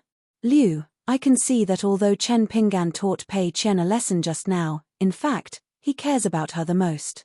I'm afraid that the next time I go to the shop to drink, Chen Pingan will let people pour laxatives into the wine. A jar of wine and half a jar of laxatives. This kind of thing, Chen Pingan will definitely do. Not only can he cheat me, but he can also save money. It's killing two birds with one stone. Qi Jinglong smiled and said, "It seems that you really think a lot." The white-haired man lamented in his heart. What's the use of having a master like you who only knows how to gloat and not help? Pei Qian jumped in front of everyone and said to the white-haired man, "White-haired man, in the future, we will only fight with words. What is face? Can a joke be eaten?" Before she met her master, she had been in the Jianghu of Nanyuan Kingdom at a young age for countless years. At that time, she hadn't learned martial arts, so she had no face in the Jianghu. When the white-haired man heard this, he was so excited that he almost cried like Pei Qian. But Pei Qian turned around slightly, her back facing her master, then pursed her lips, smiled, and then remained motionless. The white-haired man felt as if he had been struck by lightning. Chen Pingan reached out and pressed Pei Qian's head. Pei Qian immediately laughed and said, "White-haired man, you are determined to be a great sword immortal. Alas, Mr. Liu has accepted such a good disciple. The master is a great sword immortal and the disciple is a little sword immortal. The master and disciple are two sword immortals. Next time, I will accompany my master to your Tai Hui sword sect as a guest. I will bring a few bundles of firecrackers to celebrate." Chen Pingan said, "Speak properly." Pei Qian coughed, "White-haired man, I was wrong before, don't mind. I want to say sorry to you." Before, his master said sorry to him. How heavy was the weight? There was no scale in the world that could weigh that weight. If he took out a little bit, it would be a gift to the white-haired man. It was nothing. The white-haired man's scalp was numb and his face was stiff. "I don't mind. I don't dare to mind. Pei Qian smiled and said, I learned martial arts late and slow. Won't it take me a few days to reach the small fifth realm? So after a few years, I will ask the white-haired senior brother for guidance. The white-haired man braced himself and asked, didn't we agree to only fight with words? Pei Qian laughed, then we will talk about it in the future. Cao Qinglang looked at this scene and was actually quite happy. It turned out that he was not the only one who was afraid of Pei Qian. Chen Pinggan asked Qi Jinglong through telepathy, the white-haired man is so reserved with Pei Qian. Will something happen to his cultivation? Qi Jinglong replied with a smile, just treat it as an essential cultivation of the mind. Previously on the Pianran Peak, the white-haired man could not bring himself to cultivate. Although he has changed a lot now, he really wants to learn the sword. It is just that he has been intentionally or unintentionally stubborn. He is probably deliberately angry with me. Now that he has you, the first disciple, to supervise him, I don't think it is a bad thing. Now that we are at the Great Wall of Sword Aura, he heard that Pei Qian was coming and was especially diligent in practicing the sword. Chen Pinggan said, the white-haired man is unwilling to do his best. Even if he has lost face and is very aggrieved, he still has not thought of using the trump card of the deer-cutting mountain. There is nothing wrong with that. Otherwise, both sides would have fought previously on the Luopa mountain. Qi Jinglong smiled and said, will my disciple be worse than yours? Chen Pinggan said, that's still not enough. Qi Jinglong asked, then what about you, master? Chen Pinggan said, how old am I this year? What's the point of competing with a sword cultivator who is almost 100 years old? If you really want to compete, fine. You are now at the Jade Raw realm, right? I am now a Realm 5 Qi refinement warrior. According to our ages, you can take me as a Realm 15 Qi refinement warrior. Isn't it 4 realms higher than your current Realm 11 Qi refinement warrior? Not convinced? Then let's talk about the future. When I am 100 years old, let's see if I have ascended to the 15th realm. If not, just take it that I am talking nonsense. Before that, don't talk about realms. Qi Jinglong laughed and said, not only do you have a lot of wine, but you also have a lot of logic. Chen Pinggan felt a little guilty. You flatter me. Chen Pinggan did not talk nonsense with Qi Jinglong anymore. If this guy was really determined to reason with him, Chen Pinggan would also have a headache. Chen Pinggan looked at Kui Dongshan and asked, are we going to meet my senior brother first or the Ning residents first? Kui Dongshan seemed to have a plan. He smiled and said, Mister, you can go to the Ning residence first. I will meet your senior brother alone. Chen Pinggan thought for a while and agreed. Kui Dongshan suddenly said, Senior sister, lend me a piece of yellow paper talisman to give me courage. Pei Qian was actually very confused at this moment. Since when did Master have a senior brother? Chen Pinggan did not have time to talk about this. After all, it was not appropriate to talk about this in the secret letter. Kui Dongshan couldn't be bothered to say anything more. He couldn't even remember whether that fellow's surname was Zhuo and his first name was Zhuo.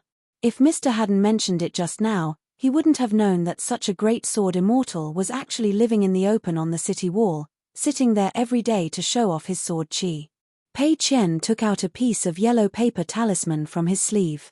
After handing it to Kui Dongshan, he reminded, Master's senior brother, isn't that my senior uncle? But I did not prepare a gift for my senior uncle. Kui Dongshan said with a straight face, your senior uncle who fell from the sky is very fierce. His brain is engraved with 3 words, everyone owes me money. Pei Qian turned to look at Chen Pinggan. Chen Pinggan laughed and said, don't listen to his nonsense. Your senior uncle is cold on the outside but warm on the inside. He has the highest sword skills in the world.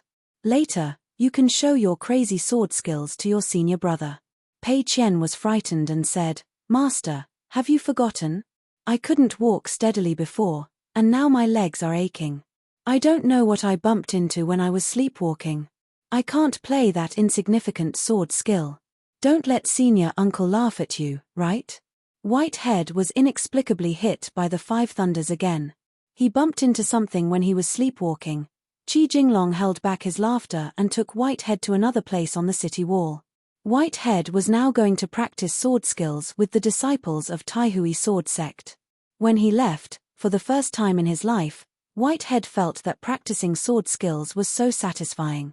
Chen Pinggan took out the talisman boat and left the city with Pei Qian and the other two, heading towards the northern city. Since the teacher was not here, Kui Dongshan had nothing to worry about. He swung his two sleeves and floated up and down like a crab on the city wall. He went up and down like this to find his former junior martial brother, who was now his senior martial uncle, to talk about the old days. Talk about the old days. Talk about the old days. Talk about the old days. Talk about the old days. If it weren't for the fact that he, as the eldest martial brother, had some money in his pocket, wouldn't the old elementary scholar have been poor for thousands of years? Why do you care about the old elementary scholar's money? It was just that the old elementary scholar had a decent school, but it was not because of him. After all, the Aquarius continent was too far away from the central divine continent. The family would not send too much money to him at first.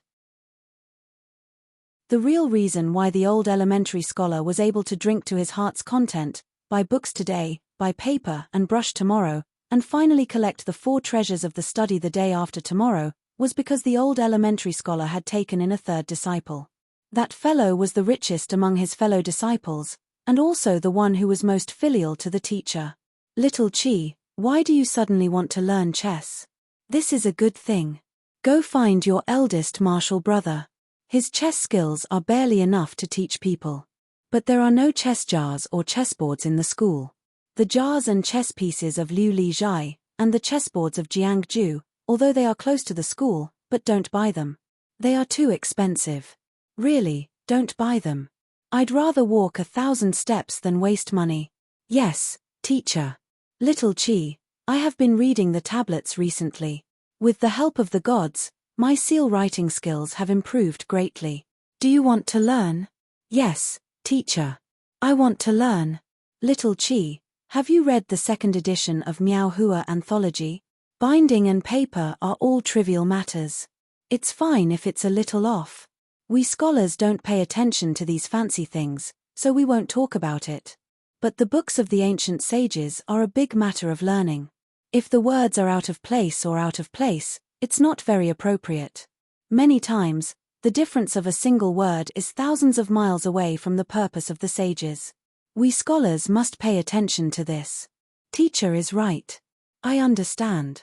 Of course, that fellow was the one who loved to complain the most, and every complaint he made was accurate. Teacher, senior martial brother Zhuo is being unreasonable again. Teacher, help me see who is in the wrong. What? Did this bastard hit you again? Little Chi, wipe the blood from your nose first. Don't be in a hurry to reason with me. Let's go, I will take you to your second martial brother to settle the score. Teacher, senior martial brother Zhuo was analyzing the meaning of a book with me just now. He could not out-talk me, so, why is there a bump on your forehead? Rebellion, rebellion. Let's go. Xiao Qi, helps her get a feather duster and a ferrule. Oh, right, little Chi, forget about the bench. It is too heavy. Teacher, let's go. Let's go to your senior martial brother Zhuo. Teacher, this time senior martial brother Kui cheated. I don't want to learn from him. I think a person who retracts a move is not a chess player. Ah! Teacher, you retract a move to teach more chess to your students. Of course, it is not a chess player. Let's go. This time we will bring the bench too. You don't have to fight for real. It's enough to scare him. People who studied and learned, especially those who cultivated the Tao and lived a long life. There were actually many things that happened in the past. Kui Dongshan was not that old bastard Kui Dong. Kui Dongshan would often think about those trivial stories, especially the stories of his old friends. Especially every time that person complained that he had tricked his martial brother, or that he had been tricked by his teacher, that senior martial brother of his was always at the door or outside the window to watch the show. So he saw it with his own eyes and heard it with his own ears.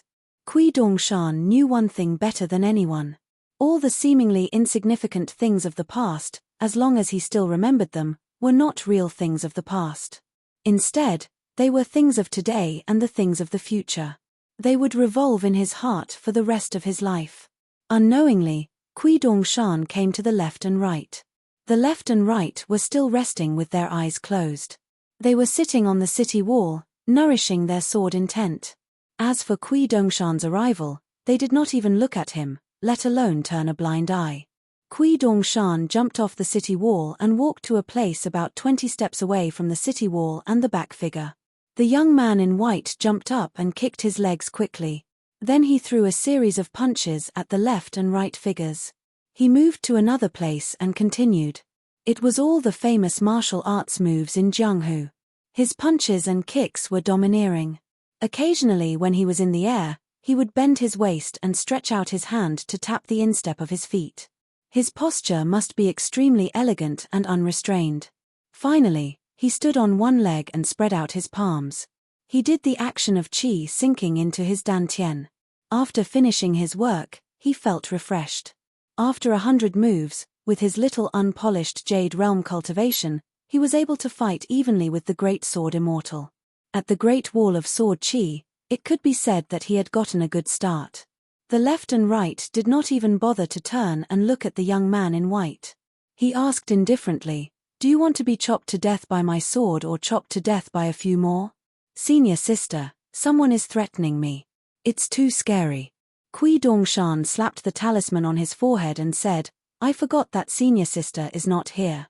The left and right hand grabbed and congealed a long sword with his sword intent. He was not even willing to unsheath the sword. The person behind him was not worthy.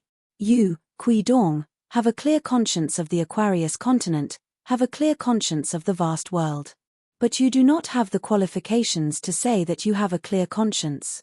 I am the disciple of teacher, Kui Dong's junior brother. However, from that day onwards, I was the eldest apprentice brother of the sage of literature's lineage." Kui Dongshan shouted at the top of his lungs, "Show some respect to your own martial nephew." The left and right hand stood up with their swords. Compared to the little Daoist boy who was guarding the door on the upside-down mountain, the little Daoist boy who stood up was like a towering mountain. The little Daoist boy stood up calmly and casually. The sword qi was too heavy, how could the sword intent be lacking? It was close to the Tao of heaven and earth. Separated from heaven and earth. Kui Dongshan tilted his head, "You can beat me to death. I won't talk about serious matters. Anyway, you have never cared about the life and death of your junior brother. Come, chop here. Use more strength. If this head does not roll 7 to 8 miles away, I will reincarnate with your surname in my next life." The left and right hand turned his head, "Just chop half to death. You can still talk." Kui Dongshan changed his posture. With his hands behind his back, he looked up at the sky with a bitter expression. Hoo, I am so sad." The left and right hand turned.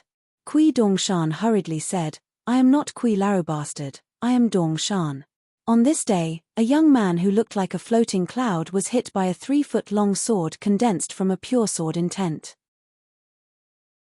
He fell from the north side of the city and landed on the ground 7 to 8 miles away. The left and right hand sat cross-legged again and sneered, "This is because of my junior brother." The left and right hand frowned.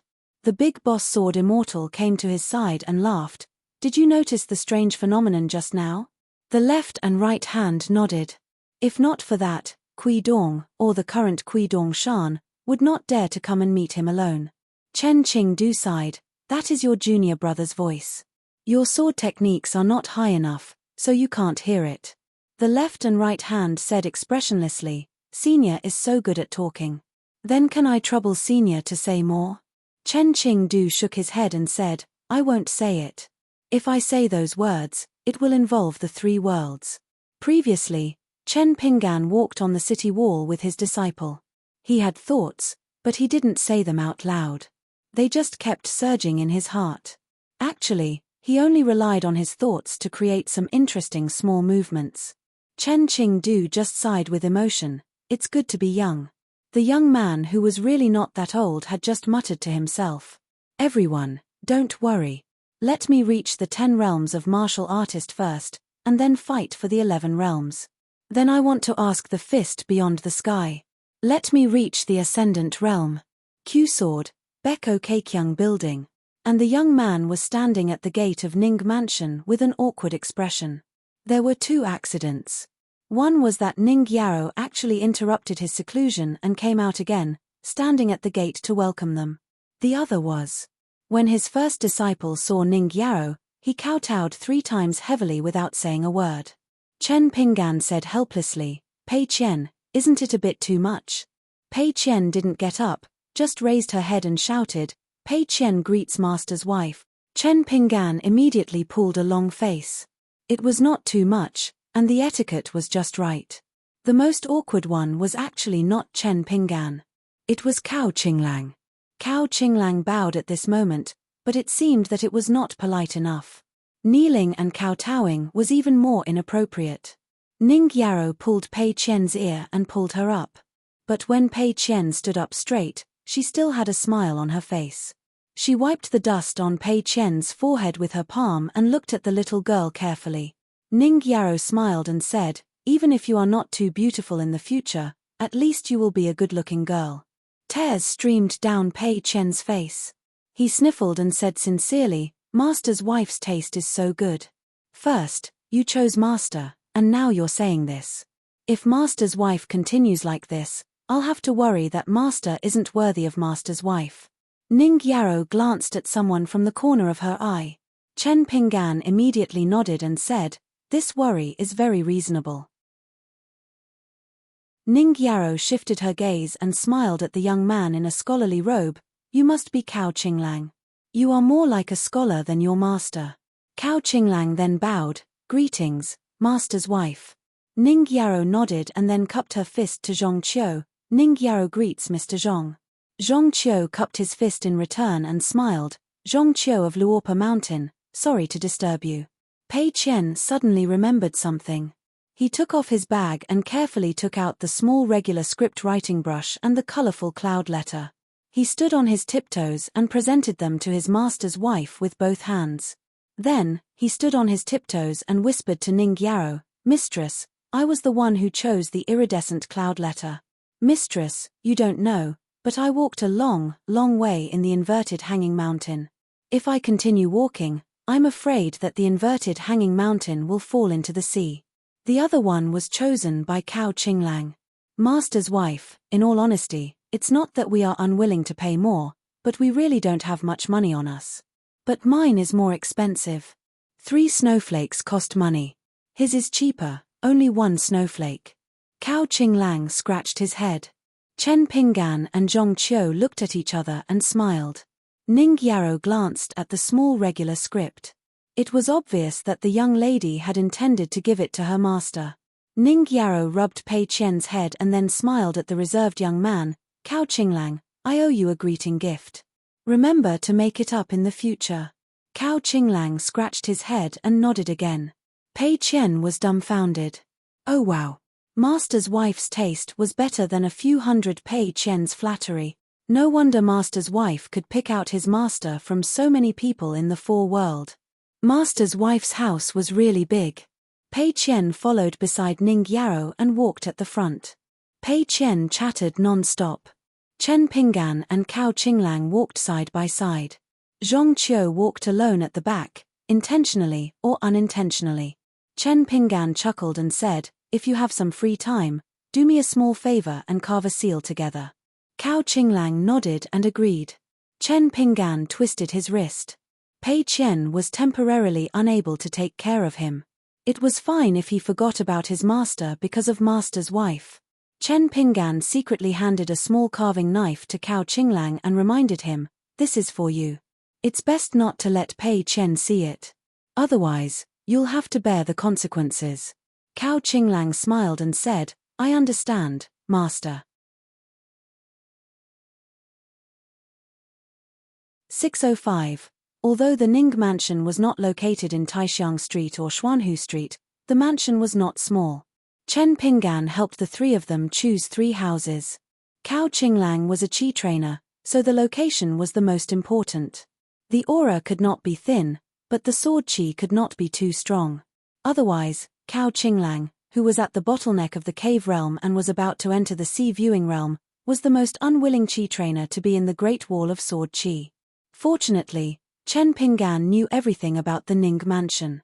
Where Cao Qinglang and the other two should live, and what were the details and the big things to pay attention to.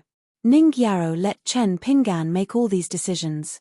As the owner of the Ning mansion, she did not need to say anything, nor did she need to ask Chen Pinggan, who was still half an outsider.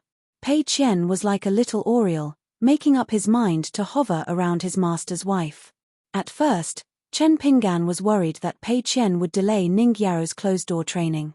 However, Ning Yarrow said that the path of cultivation was always closed-door training. Chen Pinggan had nothing to say. Ning Yarrow then took Pei Qian to see the Ning Mansion's secret storehouse for treasures of immortals and mountain objects. She said that she wanted to give Pei Qian a meeting gift and let him choose one. Then she would choose one as a return gift for the gift she received at the gate. Zhong Qiu and Chen Pinggan asked about the rules and taboos of the Ning Mansion, and then he went to the pavilion on the Zhanlong cliff alone. Cao Qinglang put her luggage in her house and followed Chen Pinggan to the small house. Chen Pinggan walked on the road with his hands in his sleeves. He said with a smile, "Originally, I wanted you and Pei Qian to live in my house. Do you still remember when the three of us first met? But now you are at the critical juncture of cultivation. Cultivation is more important." Cao Qinglang nodded with a smile. "Sir, actually, from that time, I was very afraid of Pei Qian. I was afraid that you would look down on me, so I tried to pretend that I was not afraid of Pei Qian. But deep down, I admired Pei Qian. I always felt that if I were her, I would not be able to survive in the capital city of the Nanyuan Kingdom. But at that time, there were many things about Pei Qian that I didn't understand. At that time, I really didn't like him. But how would I dare to talk nonsense with Pei Qian? Teacher may not know, but when teacher left that year, Pei Qian told me a lot about her glorious deeds in the Jianghu.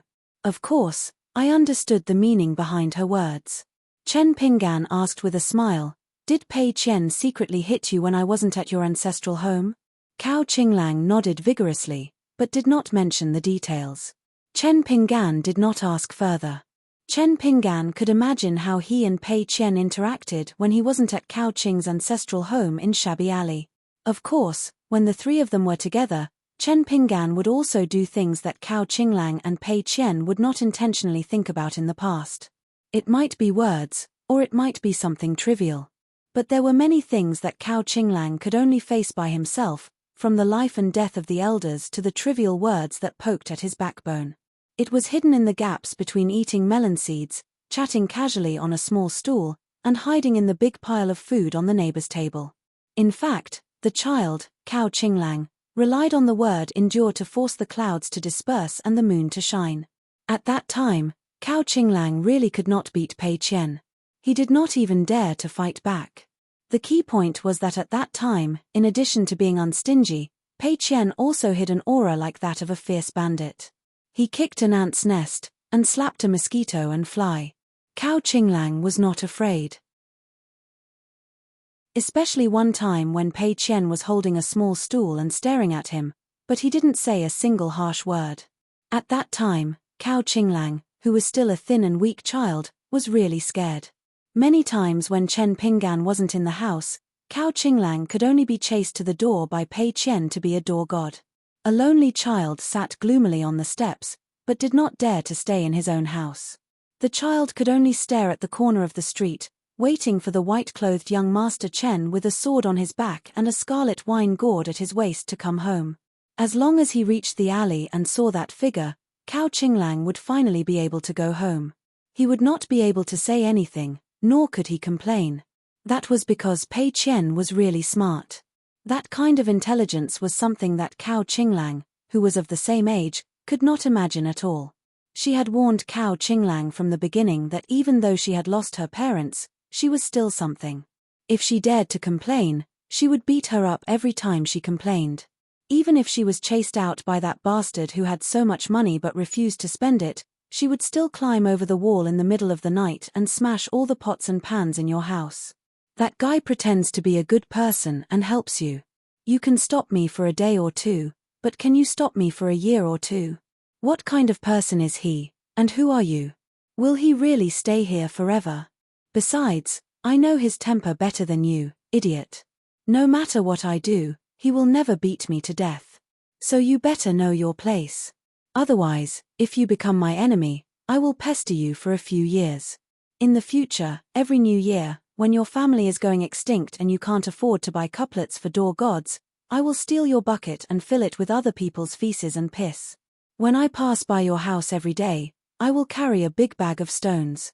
I want to see if you can spend money to mend the window paper faster or if I can pick up stones faster.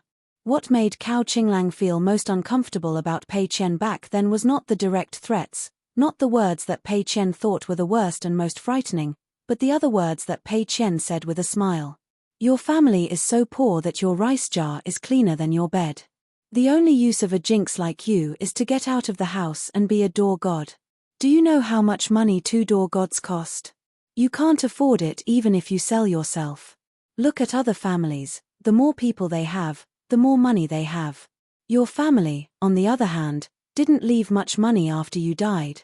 In my opinion, wasn't your father a peddler who sold goods on the streets? Isn't there a lot of brothels in Zhuoyuan Alley not far from here? Your father's money is all spent on touching the little hands of those women. Where are the melon seeds? No more. Do you believe that I won't smash your jar of melon seeds? Tear your lousy books to shreds. When that Chen guy comes back to this shabby place, you'll kneel on the ground and cry. He has a lot of money, so what's wrong with buying you some melon seeds? He has to spend money to stay in the inn. You're stupid, he's bad. Both of you are not good people. No wonder you can get together. Consider it 8 lifetimes of bad luck for me to meet the two of you. Cao Qinglang, do you really think that guy likes you?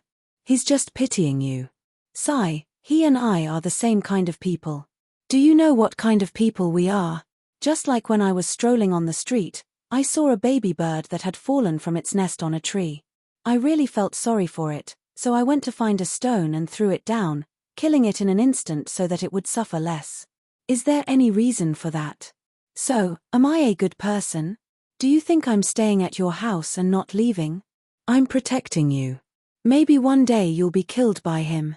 With me around, he won't dare. Shouldn't you thank me? Why do you look so sad every day? Don't you only have a father and a mother? What's wrong? Another pair died. Sigh, forget it. Anyway, you've let down your parents who died first. You're sorry for the name they gave you. If I were your parents, I'd definitely be angered to death when I see you. Cao Qinglang, I think you should just die. If you die earlier and run faster, you might be able to catch up with your parents. But remember to die far away. Don't let that guy find you. Cao Qinglang took the initiative to fight with Pei Qian twice. The first time was for her parents, and the second time was for young Master Chen who hadn't come back for a long time. Of course, Cao Qinglang was no match for Pei Qian. Pei Qian was used to seeing others fight, and he was also used to being beaten by others. Facing Cao Qinglang who didn't even dare to be ruthless, Pei Qian didn't have the energy to deal with her. However, Cao Qinglang didn't have the energy to fight. Chen Pinggan brought Cao Qinglang, who was no longer the thin and weak child from the shabby alley, to a room on the left with 2 tables. Chen Pinggan asked Cao Qinglang to sit at the table where the seals and fan ribs were placed. He began to tidy up the maps and booklets. When it came to keeping accounts, his student Cao Qinglang and his disciple Pei Qian naturally learned more from the latter. Chen Pinggan didn't tell anyone. In his heart, Cao Qinglang's life experience was just like his. In fact, her temperament was similar to his, but in fact, they weren't. It was a very strange feeling. However, this didn't stop Chen Pinggan from wanting to take Cao Qinglang with him when he left Lotus Blossom Blessed Land. Even if he couldn't do it, he still missed the child from the shabby alley.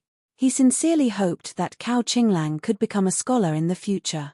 He hoped that Cao Qinglang could wear the clothes of a scholar and become a real scholar like Mr. Qi. He regretted that he left in a hurry and worried that he would teach the wrong things. Cao Qinglang was too young. Many things that were right for Chen Pinggan were wrong for this child. Therefore, before Chen Pinggan occupied one of the 4 parts of Lotus Blossom Blessed Land, Chen Pinggan had been thinking about Cao Qinglang.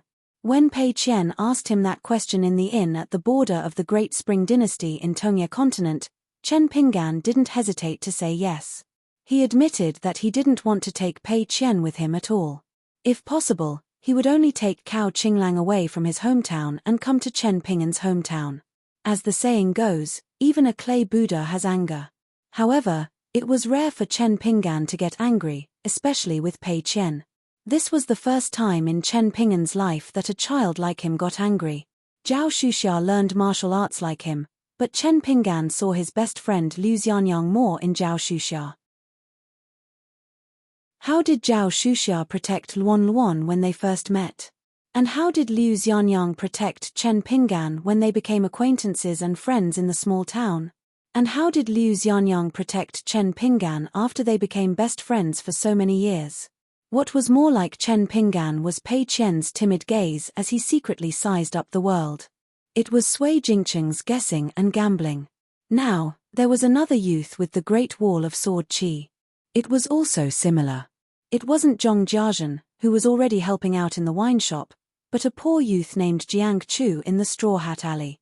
In that alley, every time Chen Pinggan was a storyteller, the youth spoke the least. Every time, he squatted furthest away. However, he was the one with the most thoughts. He was the most diligent in learning martial arts, so he learned the most. There were a few times when they met face to face and talked. The youth was slightly uneasy, but his eyes were firm. Chen Pinggan taught the youth the sword furnace stance of the mountain quaking fist. Every time Jiang Chu squatted there, seemingly listening attentively to the storyteller's story, the youth's eyes, expression, and the soft words he spoke to the people around him were all filled with a vague utilitarian heart. Chen Pinggan didn't dislike it at all. He just felt a little sad. No one knew why Wei Pai talked about alliance in front of the bamboo house in Luopa Mountain. Why did the youth Chen Pinggan cry? Why did he have such an unspeakable sense of shame, regret, and helplessness in his heart? This was an emotion that Wei Pai didn't understand at the time. Almost everyone thought that it was Chen Pinggan's first trip, that he was escorting Li Baoping and the others to the academy of the Great Sui Kingdom to study. It was Chen Pinggan who did his best to protect them. In the end, it seemed that Chen Pinggan really couldn't have done better. No one could criticize him. But when the youth with straw sandals met Alliance for the first time, it was actually another big test in Chen Pinggan's life. It was a quiet tug-of-war in his heart. Chen Pinggan hoped that in the eyes of the man in the bamboo hat who claimed to be a swordsman, he was the one Mr. Qi had entrusted his hopes to. Chen Pinggan hoped that an accident would happen, and he could guarantee that he wouldn't make any mistakes. Therefore, during the trip that started at the riverside and left at the courier station in Red Candle Town, Chen Pinggan had been trying to guess Alliance's thoughts. He tried to imagine what a super-mundane master liked and disliked. He tried to guess what kind of junior or young man this friend of Mr. Qi, who carried a saber but claimed to be a swordsman, would like. Even if he didn't like or looked down on him, he couldn't make him feel disgusted. Therefore, at that time, Chen Pinggan's every word, action, and action were all intentional. He had thought a lot about it. A young lad walking among the green mountains and clear waters, did he really have the mood to look at the mountains and rivers? Even if Chen Pinggan's original intention was for him to successfully escort Baoping and the others to the academy safely, the eccentric man who led the donkey and carried a bamboo knife would not cause any harm to Baoping and the others. But when he looked back on his life afterwards, Chen Pinggan would feel sad every time he thought about it, and he often wanted to drink. The road of life was really over. It was not his hometown, so he couldn't go back. How could he not drink when he looked back occasionally?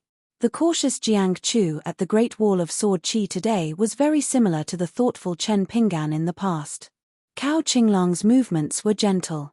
After looking at some seals and fan faces, she suddenly found that her husband was just sitting at the table next to her, silent and lost in thought. Cao Qinglang did not dare to disturb her husband's thoughts. She took out the antique but sharp little carving knife and gently placed it on the table. He didn't know why his teacher would give this to him. Of course, Cao Qinglang wouldn't think that he wouldn't cherish the carving knife just because it was made of ordinary materials. On the contrary, the more worthless this gift was, the more valuable it was for him to cherish it. Chen Pinggan stood up and smiled. I was thinking about the past. Cao Qinglang had also stood up. Chen Pinggan stretched out his hand and gestured, you don't have to be so formal in the future. Be at ease. Cao Qinglang smiled and nodded. But she still waited until her husband sat down at the table before she sat down. Chen Pinggan folded his hands in his sleeves and leaned forward. He looked at the little carving knife on the table and smiled. This carving knife was given to me by the shopkeeper when I left my hometown for the first time. I bought the jade seal in a shop in the capital of the Great Sui Kingdom. Do you still remember the bamboo slips I gave you before? They were all carved by this little carving knife. The thing itself is not valuable, but it is a very meaningful item in my life. Cao Qinglang stood up, took a few steps back, and bowed. Chen Pinggan said helplessly, a little meaningful is just a little meaningful. You don't have to be so serious. There are many things that are meaningful to me, but most of them are worthless. Since you care so much, I still have a lot of straw sandals. Do you want them? I give you a pair, and you bow once. Who will lose and who will gain? It seems that both sides will only lose money. Student, if you don't gain, then don't do it. Cao Qinglang shook her head and said with a smile, Sir, forget about straw sandals. I can make them myself. Maybe I am better than my master. Chen Pinggan shook his head and said, in terms of knowledge and cultivation, I may not be as good as you. But when it comes to making straw sandals, you have traveled all over the world and rarely met a match.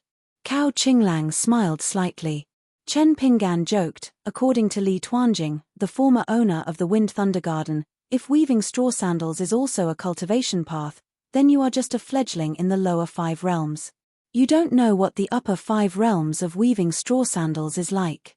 Cao Qinglang nodded and said, if you say so, then so be it. Chen Pinggan was speechless. Then he thought about it. What kind of atmosphere was lacking in Luopa Mountain now? There was no shortage of fence-sitters, no shortage of ascendant realm flatterers. All of them were taken by his first disciple and Zhu Lian. Even Guo Zhujiu, who was half a disciple, was a self-taught fellow cultivator like Pei Qian. So he lacked Cao Qinglang's strength of character. So Chen Pinggan smiled with relief. He had finally taken in a normal and good student. Cao Qinglang was a little uncomfortable. He reached out and picked up a bamboo fan with engraved words on the fan. The folding fan's nickname was quite elegant, and there was the saying cool wind in it. Naturally, the inscription on the fan was obvious. But what Cao Qinglang really liked was the line of small regular script on one side of the fan. It was like a small child who was hiding and didn't dare to see others. The writing was extremely small. Perhaps the careless fan buyer would mistake it for a bamboo fan that only had the face of the fan but no inscription. Months, years, or even a lifetime, one wouldn't know how long it would take. Cao Qinglang closed the folding fan and held it in the palm of his hand. He stared at the line of words and looked up with a smile. No wonder you like to drink. Chen Pinggan smiled knowingly. The words were engraved on the bamboo. Life is like a dream. Drinking wine is not afraid of getting drunk. If you don't get drunk, you will be a person in a dream. Chen Pinggan smiled and said, if you like it, I'll give it to you. Cao Qinglang shook his head and smiled, it won't hinder you from making money. Chen Pinggan casually picked up another fan and fanned it. He chuckled and said, your husband is not that kind of person. Cao Qinglang asked, teacher, shall we engrave the words together? Chen Pinggan immediately put down the folding fan and smiled, sure. Cao Qinglang held back his laughter as he twirled the snow-white stone seal that caught his eye. Holding the carving knife, he hesitated a little before asking softly, Sir, carving and writing are very different. I've never done this before. If it's my first time and I make a mistake, wouldn't it be a waste of a seal? Chen Pinggan's mind moved slightly and the flying sword 15 flew out of his acupoints. He held it in his hand and said indifferently, the seal's material is just a common stone found in the Great Wall of Sword Chi. It's not worth mentioning. But if you really mind, You can engrave the words slowly. A slow hand and a fast mind will make fewer mistakes. Moreover, the sword cultivators in the Great Wall of Sword Chi are easy to talk to. They don't care about the small flaws in the words themselves. As long as the meaning of the seal is there, it will definitely be sold. Chen Pinggan held the carving knife 15 in one hand and the seal in the other. He planned to give one to Cao Qinglang and Pei Qian each. He thought about the content of the seal and did not engrave it for a long time. Therefore, Cao Qinglang, who had a draft in his mind for the first time, was the first to write. After he finished the first word, Cao Qinglang took a deep breath and rested for a while. He looked up and saw that his teacher was still deep in thought. Cao Qinglang lowered his head and continued to engrave. There was a sentence that had been in Cao Qinglang's heart for a long time after he returned with Pei Qian. However, he did not want to say it to his teacher. Otherwise, he would be suspected of being a tattletale. If you don't know how bad Pei Qian was before, you won't know how good Pei Qian is now. As for the Pei Qian who they had not seen for a long time, even if it was just about the height, why was there such a huge difference between him and Pei Qian? In fact, he was very surprised when he saw the elegant young man holding an umbrella at the corner of the street in the blessed land. After they met again, Cao Qinglang was even more puzzled. It was only when he followed Pei Qian to the Temple of Heart Reflection that Cao Qinglang's doubts were slightly dispelled. Later on, when he came to Luopa Mountain, his doubts were reduced and he gradually got used to Pei Qian's unchanging and change. As for now, although he had not completely figured out the reason, at least Cao Qinglang would not be like before, thinking that Pei Qian's body had been taken over by a cultivator or that part of his soul had been replaced. Otherwise, why would Pei Qian's temperament change so drastically? It was as if he had gone from one extreme to another. The young man was meticulous and careful. In fact, even after he left Luopa Mountain, he still had some worries. Then, there was the lecture between his teacher and his disciple on the city wall. This made the young man completely relieved. Cao Qinglang held his breath and focused again, continuing to engrave. Unknowingly, the orphan of the shabby alley back then had become a scholarly young man. Cao Qinglang planned to give this seal to his teacher. Chen Pinggan still had not thought of what to engrave. He could only put down the plain seal in his hand, put away the flying sword and returned it to his Qi residence, and turned to pick up the brush to write on the fan. Cao Qinglang raised his head, looked at Chen Pinggan, and did not retract his gaze for a long time. Chen Pinggan did not raise his head, but he sensed the young man's strangeness. He smiled and said, "What's wrong? Did you engrave it wrong?" Then change to another seal, and start over again. It's just that the seal you engraved before was wrong. If you are willing, you can keep it, and don't lose it. I did not engrave it wrong. Cao Qinglang shook his head, was silent for a long time, and muttered, "I am very lucky to have met teacher." Chen Pinggan laughed involuntarily, still did not raise his head, thought for a while, and nodded. Teacher is also very happy to have met this student. Cao Qinglang continued to bury his head in engraving. Chen Pinggan finished writing on the fan, turned his head and asked, "What words did you engrave?" Cao Qinglang hurriedly raised his hand to cover the seal. "I have not finished engraving, teacher will know in the future." Chen Pinggan smiled. This student was not the same as the first disciple who was busy flattering him at the moment. Cao Qinglang sat upright, looked focused, and meticulously engraved the words. His heart was calm, and his hands were very steady. He used the carving knife that teacher gave him to write the seal words. The next time he left, he would give teacher this seal. Cao Qinglang had not finished engraving, and closed his eyes halfway. A beautiful picture that he had imagined for a long time appeared in his mind, and what he thought in his heart was what he wrote in his hands.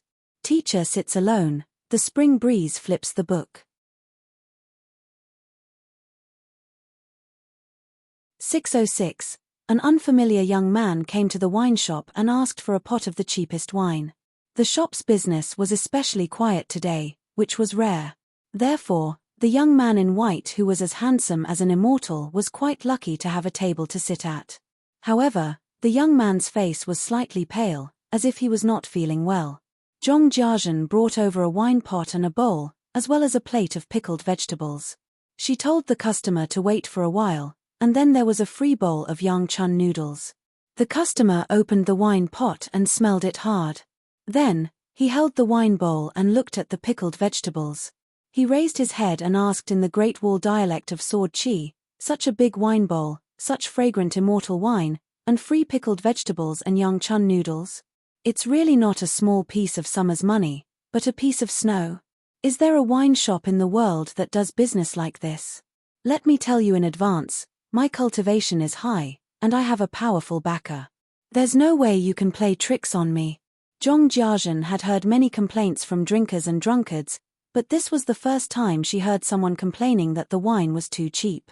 It should be those foreigners from the vast world. Otherwise, in her hometown, even if it was a sword immortal or a noble from Taixiang Street or Xuanhu Street, no matter which wine shop or restaurant, they would only complain that the wine was expensive and tasted bad.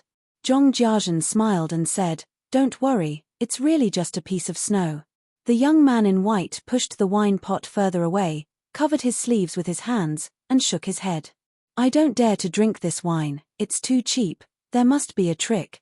An old sword cultivator at the next table took advantage of the fact that there were not many people around and sat beside the young man in white with an empty wine bowl. He said with a smile, "You foreigner, although you can speak our language, you look unfamiliar. If you don't want to drink, then forget it, I'll buy this pot of wine." The young man pressed down on the wine pot. "Do you think I'll buy it just because you say so? Do I look like someone who lacks money?" The old sword cultivator was a little helpless. The second shopkeeper had always been vicious and black-hearted.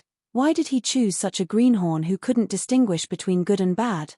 The old sword cultivator could only ask in his mind, "You're one of us, aren't you? Sigh, look at how unhelpful you are. These words are too obvious. Was it your idea to act on your own? I'm sure the second shopkeeper wouldn't have taught you this." Sure enough, there was an old drunkard and old gambler who only liked to squat by the roadside and drink wine, who did not like to drink at the table. He sneered and said, "Where did that black-hearted second shopkeeper find such a fledgling helper? Is this your first time doing such a thing that goes against your conscience? Didn't the second shopkeeper tell you about it?" That's right. Now that he's earning mountains of gold and silver, who knows where he's hiding and counting the money, he can't be bothered to nurture that bar salesman for the time being. "I'm curious. Our Great Wall of Sword Chi has always been a gambler. Now that the second manager is here, why don't you just start a sect?" At this point, the old gambler, who had just lost a large sum of money today, turned his head and smiled. "Stack Zhong, I'm not talking about you.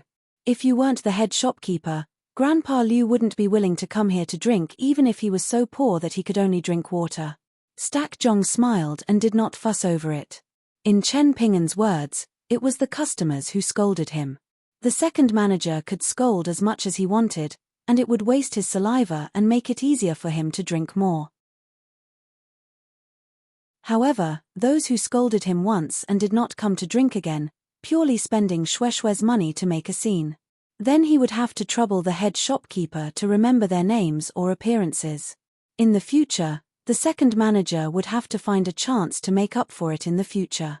He would be amicable and forget about the grudge with the other party. Soon, a customer at the table shook his head and said, "I think our second manager is indeed immoral, but he's not that stupid. I reckon that he's just a salesman from another restaurant who purposely came here to disgust the second manager. Come, let me give you a toast." Although his methods are a bit clumsy, he's very brave at such a young age. He dares to arm wrestle with the second manager. "You're a hero and deserve my toast." The head shopkeeper Stack Zhong just happened to pass by that table. He stretched out his finger and lightly tapped the table. That customer resentfully put down his wine bowl and squeezed out a smile. "Lady Stack Zhong, we really don't have any prejudice against you. It's just that it's a pity that the head shopkeeper met the wrong person. Forget it, I'll punish myself with a bowl." This customer drank a bowl of wine and was wrongly accused by Lady Stack Zhong, wasn't he? This man was both sullen and sad. He had received the second manager's personal teachings and had secretly obtained the second manager's brocade pouch. He had only used the Immortal's incantation, "Too much white is black, too much black is white, too much black is white," and the conversion between black and white is difficult for immortals to predict. He was a genuine family member. However, this man thought again. Forget it. In any case, every time the second manager secretly acted as the banker, he earned quite a bit. After the event, the second manager would secretly split the spoils and give out money. No, it was a bonus. What spoils? As for how much money would be given out in the end, the rules were strange. It was all up to the second manager to decide. Fellow Daoist like this man only cared about receiving money. The second manager had made it clear from the beginning that if he gave too much, he didn't need to thank him. If he gave too little, he shouldn't complain. Splitting the money was a sign of friendship, but not splitting it was a sign of duty. If anyone didn't pay attention, then they should be careful when walking in the dark. Who wouldn't stumble in the dark when drunk? Now that they were drinking in this small restaurant, they really couldn't not fix their snacks. However, as time went by, one would develop a knack for drinking. In fact, one would find it extremely interesting. For example, the people drinking in this shop all liked to glance at each other. They were all looking for clues, trying to determine whether the other party was a friend or foe. This man felt that he should be among the second manager's many bartenders. He was one of those with high seniority, high cultivation, and better comprehension. Otherwise, the second manager wouldn't have hinted to him that in the future, he would let a trustworthy fellow Daoist be the banker and specifically bet on who was a bartender and who wasn't. There was no reason for outsiders to earn this kind of money. As for whether it was real or fake, it wouldn't let some of his family members who had to temporarily stop work suffer a loss. It guaranteed that after his identity was exposed, he would receive a large sum of compensation money. At the same time, it would allow some of his fellow Daoists to hide deeper. As for how the banker would make money, it was actually very simple. He would temporarily discuss with some sword immortal seniors who weren't fellow Daoists. He would use his own face and incense to let them help him set up a trap. In short, it wouldn't ruin the banker's reputation and gambling character. The reason was simple. All the one-sided deals in the world weren't good deals. For cultivators like us, it was certain that we would become sword immortals. After a long time, how could we not have a good character? Other than the second manager's last sentence, when the man heard it, he didn't have the face to agree with anything else. However, he still deeply agreed with the first few words. The man drank and basked in the sun. He didn't know why, but at first, he only felt that the wine here wasn't expensive and could afford it. Now, he truly felt that the wine of the Bamboo Sea Grotto Heaven tasted pretty good. Kui Dongshan took out a snowflake and gently placed it on the table. He began to drink. If one were to ask about the details of a person's heart, not to mention these drunkards and gamblers, even his teacher, Chen Pinggan, wouldn't dare to say that he could compare with his student, Kui Dongshan. In the human world, after a long time, only they could eat their fill. They couldn't feed their fill. His teacher's actions in the Great Wall of Sword Chi for more than a year seemed messy. However, in Kui Dongshan's eyes, it was actually very simple. He didn't drag his feet at all. It was nothing more than fake things and borrowing power. This was a different person from the teacher at the Bookslip Lake. Fake things. It was the wine shop. Wine, pickled vegetables, yangchun noodles, couplets, and a wall full of nameplates. 100 Sword Immortal Seal Manual, WAN Sword Immortal Seal Manual, folding fan. Borrowing power. It was the 4 gatekeepers, including Qi Shou and Pang Yuanji. It was the descendants of Chen Sanqiu and Yang Qie. It was the entire Ning residence. It was the title of the literary sage's disciple. Beside senior brother were all the sword immortals who came to drink and inscribe their names on nameplates. There were even more sword cultivators. It was the daughter of the Middle Plains Grand Family, Yu Zhuanfu. It was the people of the Great Wall of Sword Chi who spent money to buy the seals and fans. After these 2 things were done, he could do more things besides protecting himself. To protect himself, he had to protect his own life. More importantly, he had to protect his own heart. Are you willing to think about whether my words and actions are harmless to the world? Regardless of whether I can do it in the end, whether I'm willing or not will make a difference. If you don't think about it, You might not hurt others. But if you are willing to think about it, it will naturally be better. However, from Kui Dongshan's point of view, his teacher was still stuck at the level of kindness and evil. After going around in circles, it seemed like a ghost going around a wall. He could only bear the worries and worries, but it was a good thing. As for the possibility of kindness begetting evil, and evil begetting good, his teacher had not thought about it. Back then, outside the ancestral home in Mud Bottle Alley, why did his student mention the wedding dress ghost? He purposely made a simple matter complicated and made things difficult for his teacher. He, Kui Dongshan, was not someone who had nothing better to do. Naturally, he had his own intentions. His teacher definitely knew that his intentions were not bad, but he did not know the deeper meaning. But it was fine. As long as his teacher walked steadily, it did not matter if he was a little slow. There would be a cool breeze in his sleeves and a bright moon on his shoulders. People could not just be given to others. There could not be any suspicion of charity. Otherwise, so what if it was given for free? Other people might not be able to keep it, and it would increase karma. In the Great Wall of Sword Chi, one could only rely on fate. Or rather, it depended on whether the wasteland agreed or not. Do not go against one's heart, grasp the propriety, proceed step by step, think through everything, do your best, take and release, and do it with ease. At first glance, it was very chewy.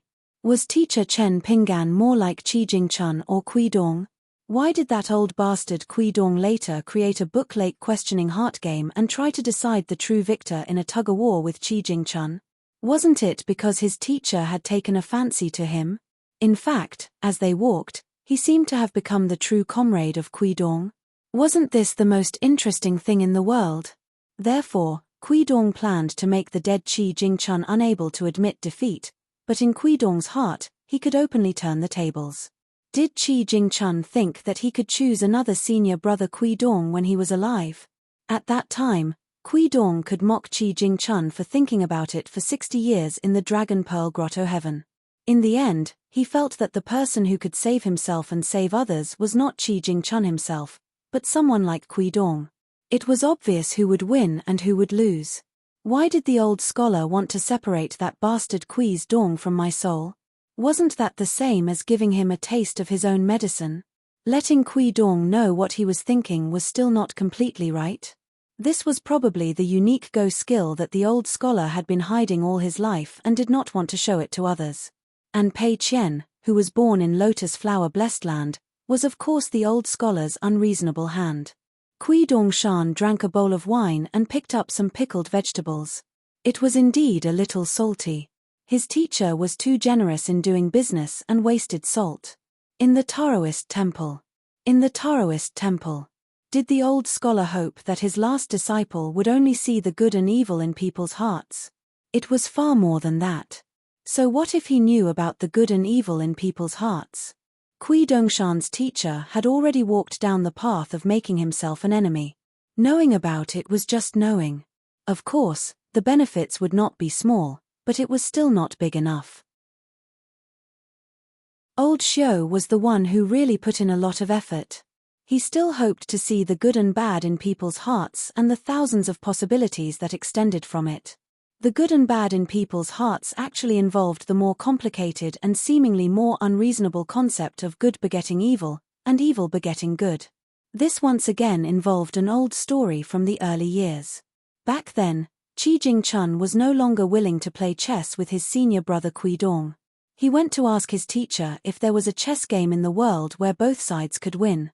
At that time, the old scholar was drinking by himself. He had just secretly put down one of his legs from the bench and assumed the posture of a teacher. When he heard the question, he laughed and choked a few times. It was not known whether it was because he was happy or because the wine was too spicy, but he almost cried. At that time, a big fool was eyeing the wine on the teacher's table. He casually said, "If you don't play chess, you won't lose. If you don't lose, you win." This is the same principle as not spending money to earn money. At that time, he was guarding against the big fool stealing the wine. His answer was, "If my chess skills are good enough, I can win. If I lose without anyone knowing, then it's a win." Kui Dong sat on the threshold and leaned against the door. He smiled and said, without breaking the rules, this is only possible if the chessboard is infinitely big. Otherwise, don't even think about it. At that time, the only young man standing in the room just looked at his teacher. The old scholar smiled and said, this question is a bit big. If I want to answer it well, I have to think about it a little more. Qi Jingchun nodded and said, please finish the wine quickly. The implication was that the teacher should have an answer after drinking the wine. The old scholar smiled and nodded with confidence. As soon as he finished the wine, he began to stagger to his feet. He tried hard to hold back his blushing face and pretended to be drunk. He then took a nap. Kui Dongshan put down his chopsticks and looked at the square table like a chessboard. He looked at the wine pot and wine bowl on the table and sighed softly. He got up and left. When he arrived at the gate of Ning Mansion, a young man in white holding an ordinary green bamboo mountain staff gently knocked on the door. Naylan Yeshing opened the door. The young man smiled and said, Grandpa Naylan, the teacher must often talk about me. I am Dong Shan. Naylan Yeshing only knew that this person was his son-in-law student, but he really didn't know that he was good-looking but not very smart. What a pity. The two disciples and students that the son-in-law had brought in earlier looked very good. After Naylan Yeshing closed the door, Kui Dongshan said with a puzzled look, Grandpa Naylan is obviously an ascendant realm sword cultivator. Why is he in the jade unpolished realm? Could it be that you were attacked by that old monster who hasn't appeared for 10,000 years and seriously injured Grandpa Naylan? Why hasn't such a story been spread in the world? Naylan Yeshing smiled and didn't want to lower himself to the level of a guy with a hole in his head. Kui Dongshan shook his sleeve, took out a round yellow ancient bead, and handed it to Naylan Yeshing. What a coincidence, I have a pill I picked up on the side of the road. It is difficult to help Grandpa Naylan return to the immortal realm, but it may be possible to mend the jade unpolished realm. Naylan Yeshing glanced at it and didn't see the depth of the pill. If the gift was too heavy, there was no reason to accept it. If the gift was too light, there was no need to be polite. So he smiled and said, thank you, but take it back. Kui Dongshan didn't take back his hand. He added with a smile, I picked it up on the Tsayun Road in White Emperor City. With lightning speed, Naylan Yeshing grabbed the pill from the white-clothed young man's hand and hid it in his sleeve. After thinking about it, he decided to keep it in his arms. The old man complained, Dongshan, why are you still giving Grandpa Naylan a gift? Don't be so estranged. Kui Dongshan looked surprised and stretched out his hand. Estranged? Isn't this Junior drawing legs on a snake? Give it back to me. Naylan Yeshing stretched out his hand and gently pushed the young man's hand away. He said earnestly, Dongshan, look, you are even more estranged now. The young man seemed to be convinced by the old man. He turned and ran to the door of Ning Mansion. He opened the door and crossed the threshold. Then he turned and stretched out his hand. Give it back to me. Naylan Yeshing took a breath of cold air. Good heavens, he must be right. He is really the proud student of that son-in-law. Maybe he has obtained all the true teachings. Naylan Yeshing pretended to be deaf and dumb, turned and left. He didn't care whether he entered Ning Mansion or closed the door. Kui Dongshan entered the door, closed the door, and quickly caught up with Naylan Yeshing. He whispered, Grandpa Naylan, now you know who I am, right? Naylan Yeshing smiled. Dongshan, you are the most promising student of son-in-law, aren't you? Kui Dongshan said guiltily, I only picked up one on the Tsayun Road in White Emperor City. In an instant. Kui Dongshan stretched out 2 fingers and blocked the side of his head. Naylan Yeshing smiled. In this way, I can accept it with peace of mind. Kui Dongshan withdrew his hand and whispered, Grandpa Naylan, please don't tell anyone that I am an ascendant realm cultivator, lest the sword immortals think that my realm is too low and embarrass Mr. Naylan Yeshing was a little tired. It was not because of the pill itself, but because he didn't guess Kui Dongshan's words and actions after they met. He only said that he used the flying sword to scare this boy. Since the other party's realm was extremely high, he could completely turn a blind eye to it or try his best to block the flying sword. But this guy stretched out his hand to block it and deliberately slowed down a bit. When his 2 fingers touched the flying sword, it was not the tip of the sword, but the hilt. Nalin Yeshing was worried. Kui Dongshan walked side by side with the old man, looked around, and said casually with a smile, "Since I am Mr. Student, Grandpa Nalin, are you worried that I am too bad, or that Mr. is not good enough? Do you believe that I, Kui Dongshan, am not smart enough, or do you believe that Mr. is right? Are you worried about me, a foreigner, or are you worried about the foundation of Ning Mansion? Are the flying swords of the sword immortals inside and outside Ning Mansion not enough to break through the sea of clouds? Should a sword cultivator in the upper 5 realms believe in the lethality of his flying sword, or that his sword heart is clear and pure enough? Could it be that after I said that, you no longer believe me even though you originally believed me?" Nalin Yeshing looked dignified. Kui Dongshan sighed with emotion. People with great strength always think that they can save effort and worry. This is not good. Nalin Yeshing frowned. Kui Dongshan glanced at the dragon beheading cliff not far away. "Mr. is here, so there's nothing to worry about. Brother Nalin, we brothers have to cherish it." Nalin Yeshing said nothing along the way. When they arrived at Mr.'s house, Pei Qian and Cao Qinglang were also there. Kui Dongshan bowed and thanked him, calling him Grandpa Nalin. Nalin Yeshing nodded with a smile and said to Chen Pingan, who got up in the house, "Dongshan and I hit it off at first sight, and he almost recognized me as a brother." Chen Pingan nodded with a smile, "Okay, Grandpa Nalin, I know." Pei Qian secretly gave a thumbs up to the big white goose at the door. Kui Dongshan said with a blank face, "Grandpa Nalin, I didn't say that."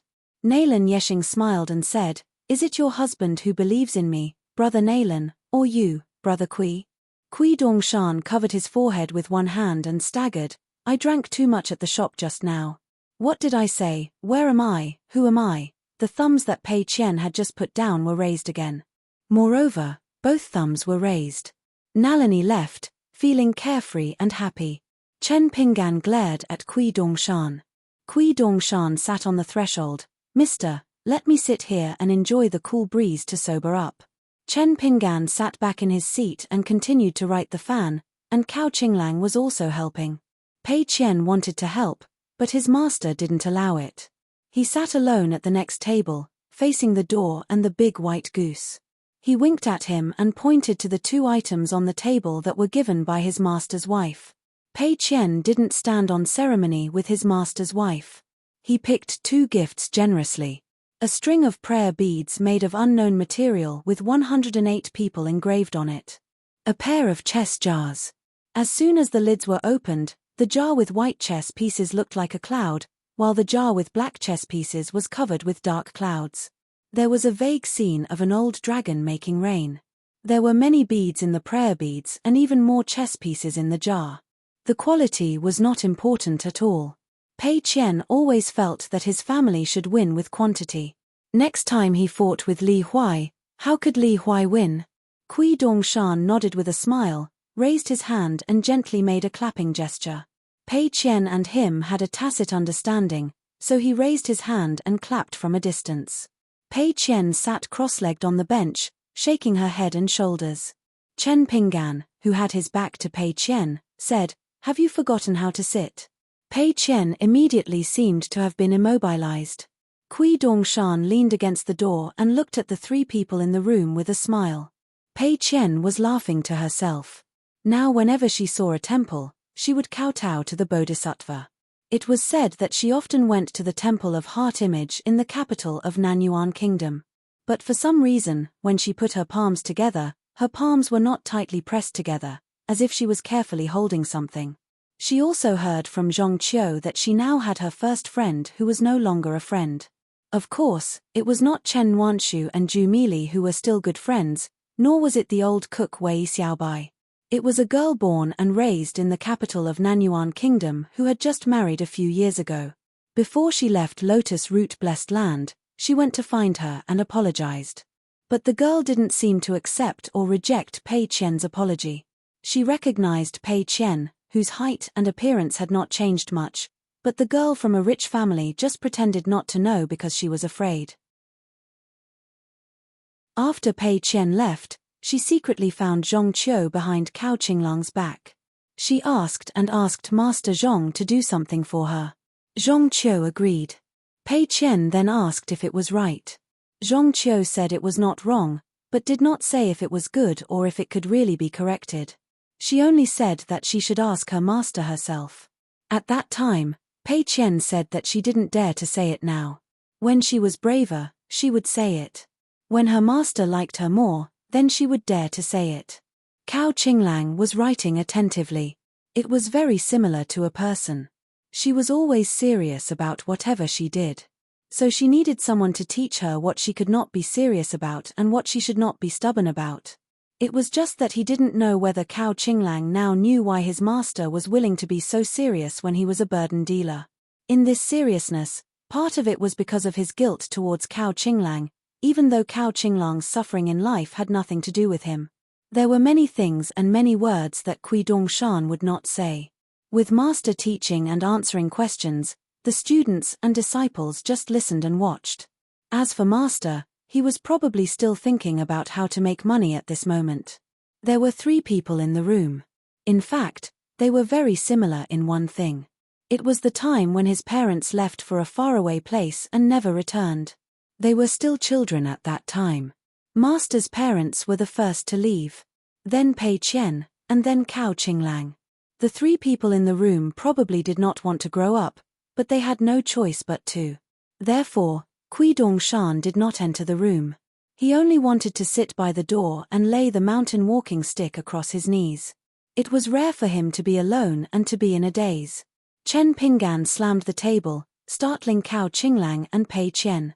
Then they heard their master laughing angrily. The one who writes the best is the laziest. Cao Qinglang looked enlightened and nodded. That makes sense. Pei Qian slammed the table. How dare you? Kui Dongshan quickly got up and crossed the door with the mountain walking stick in his hand. Okay. Chen Pinggan stood up and sat beside Pei Qian. He smiled and said, Master will teach you how to play chess.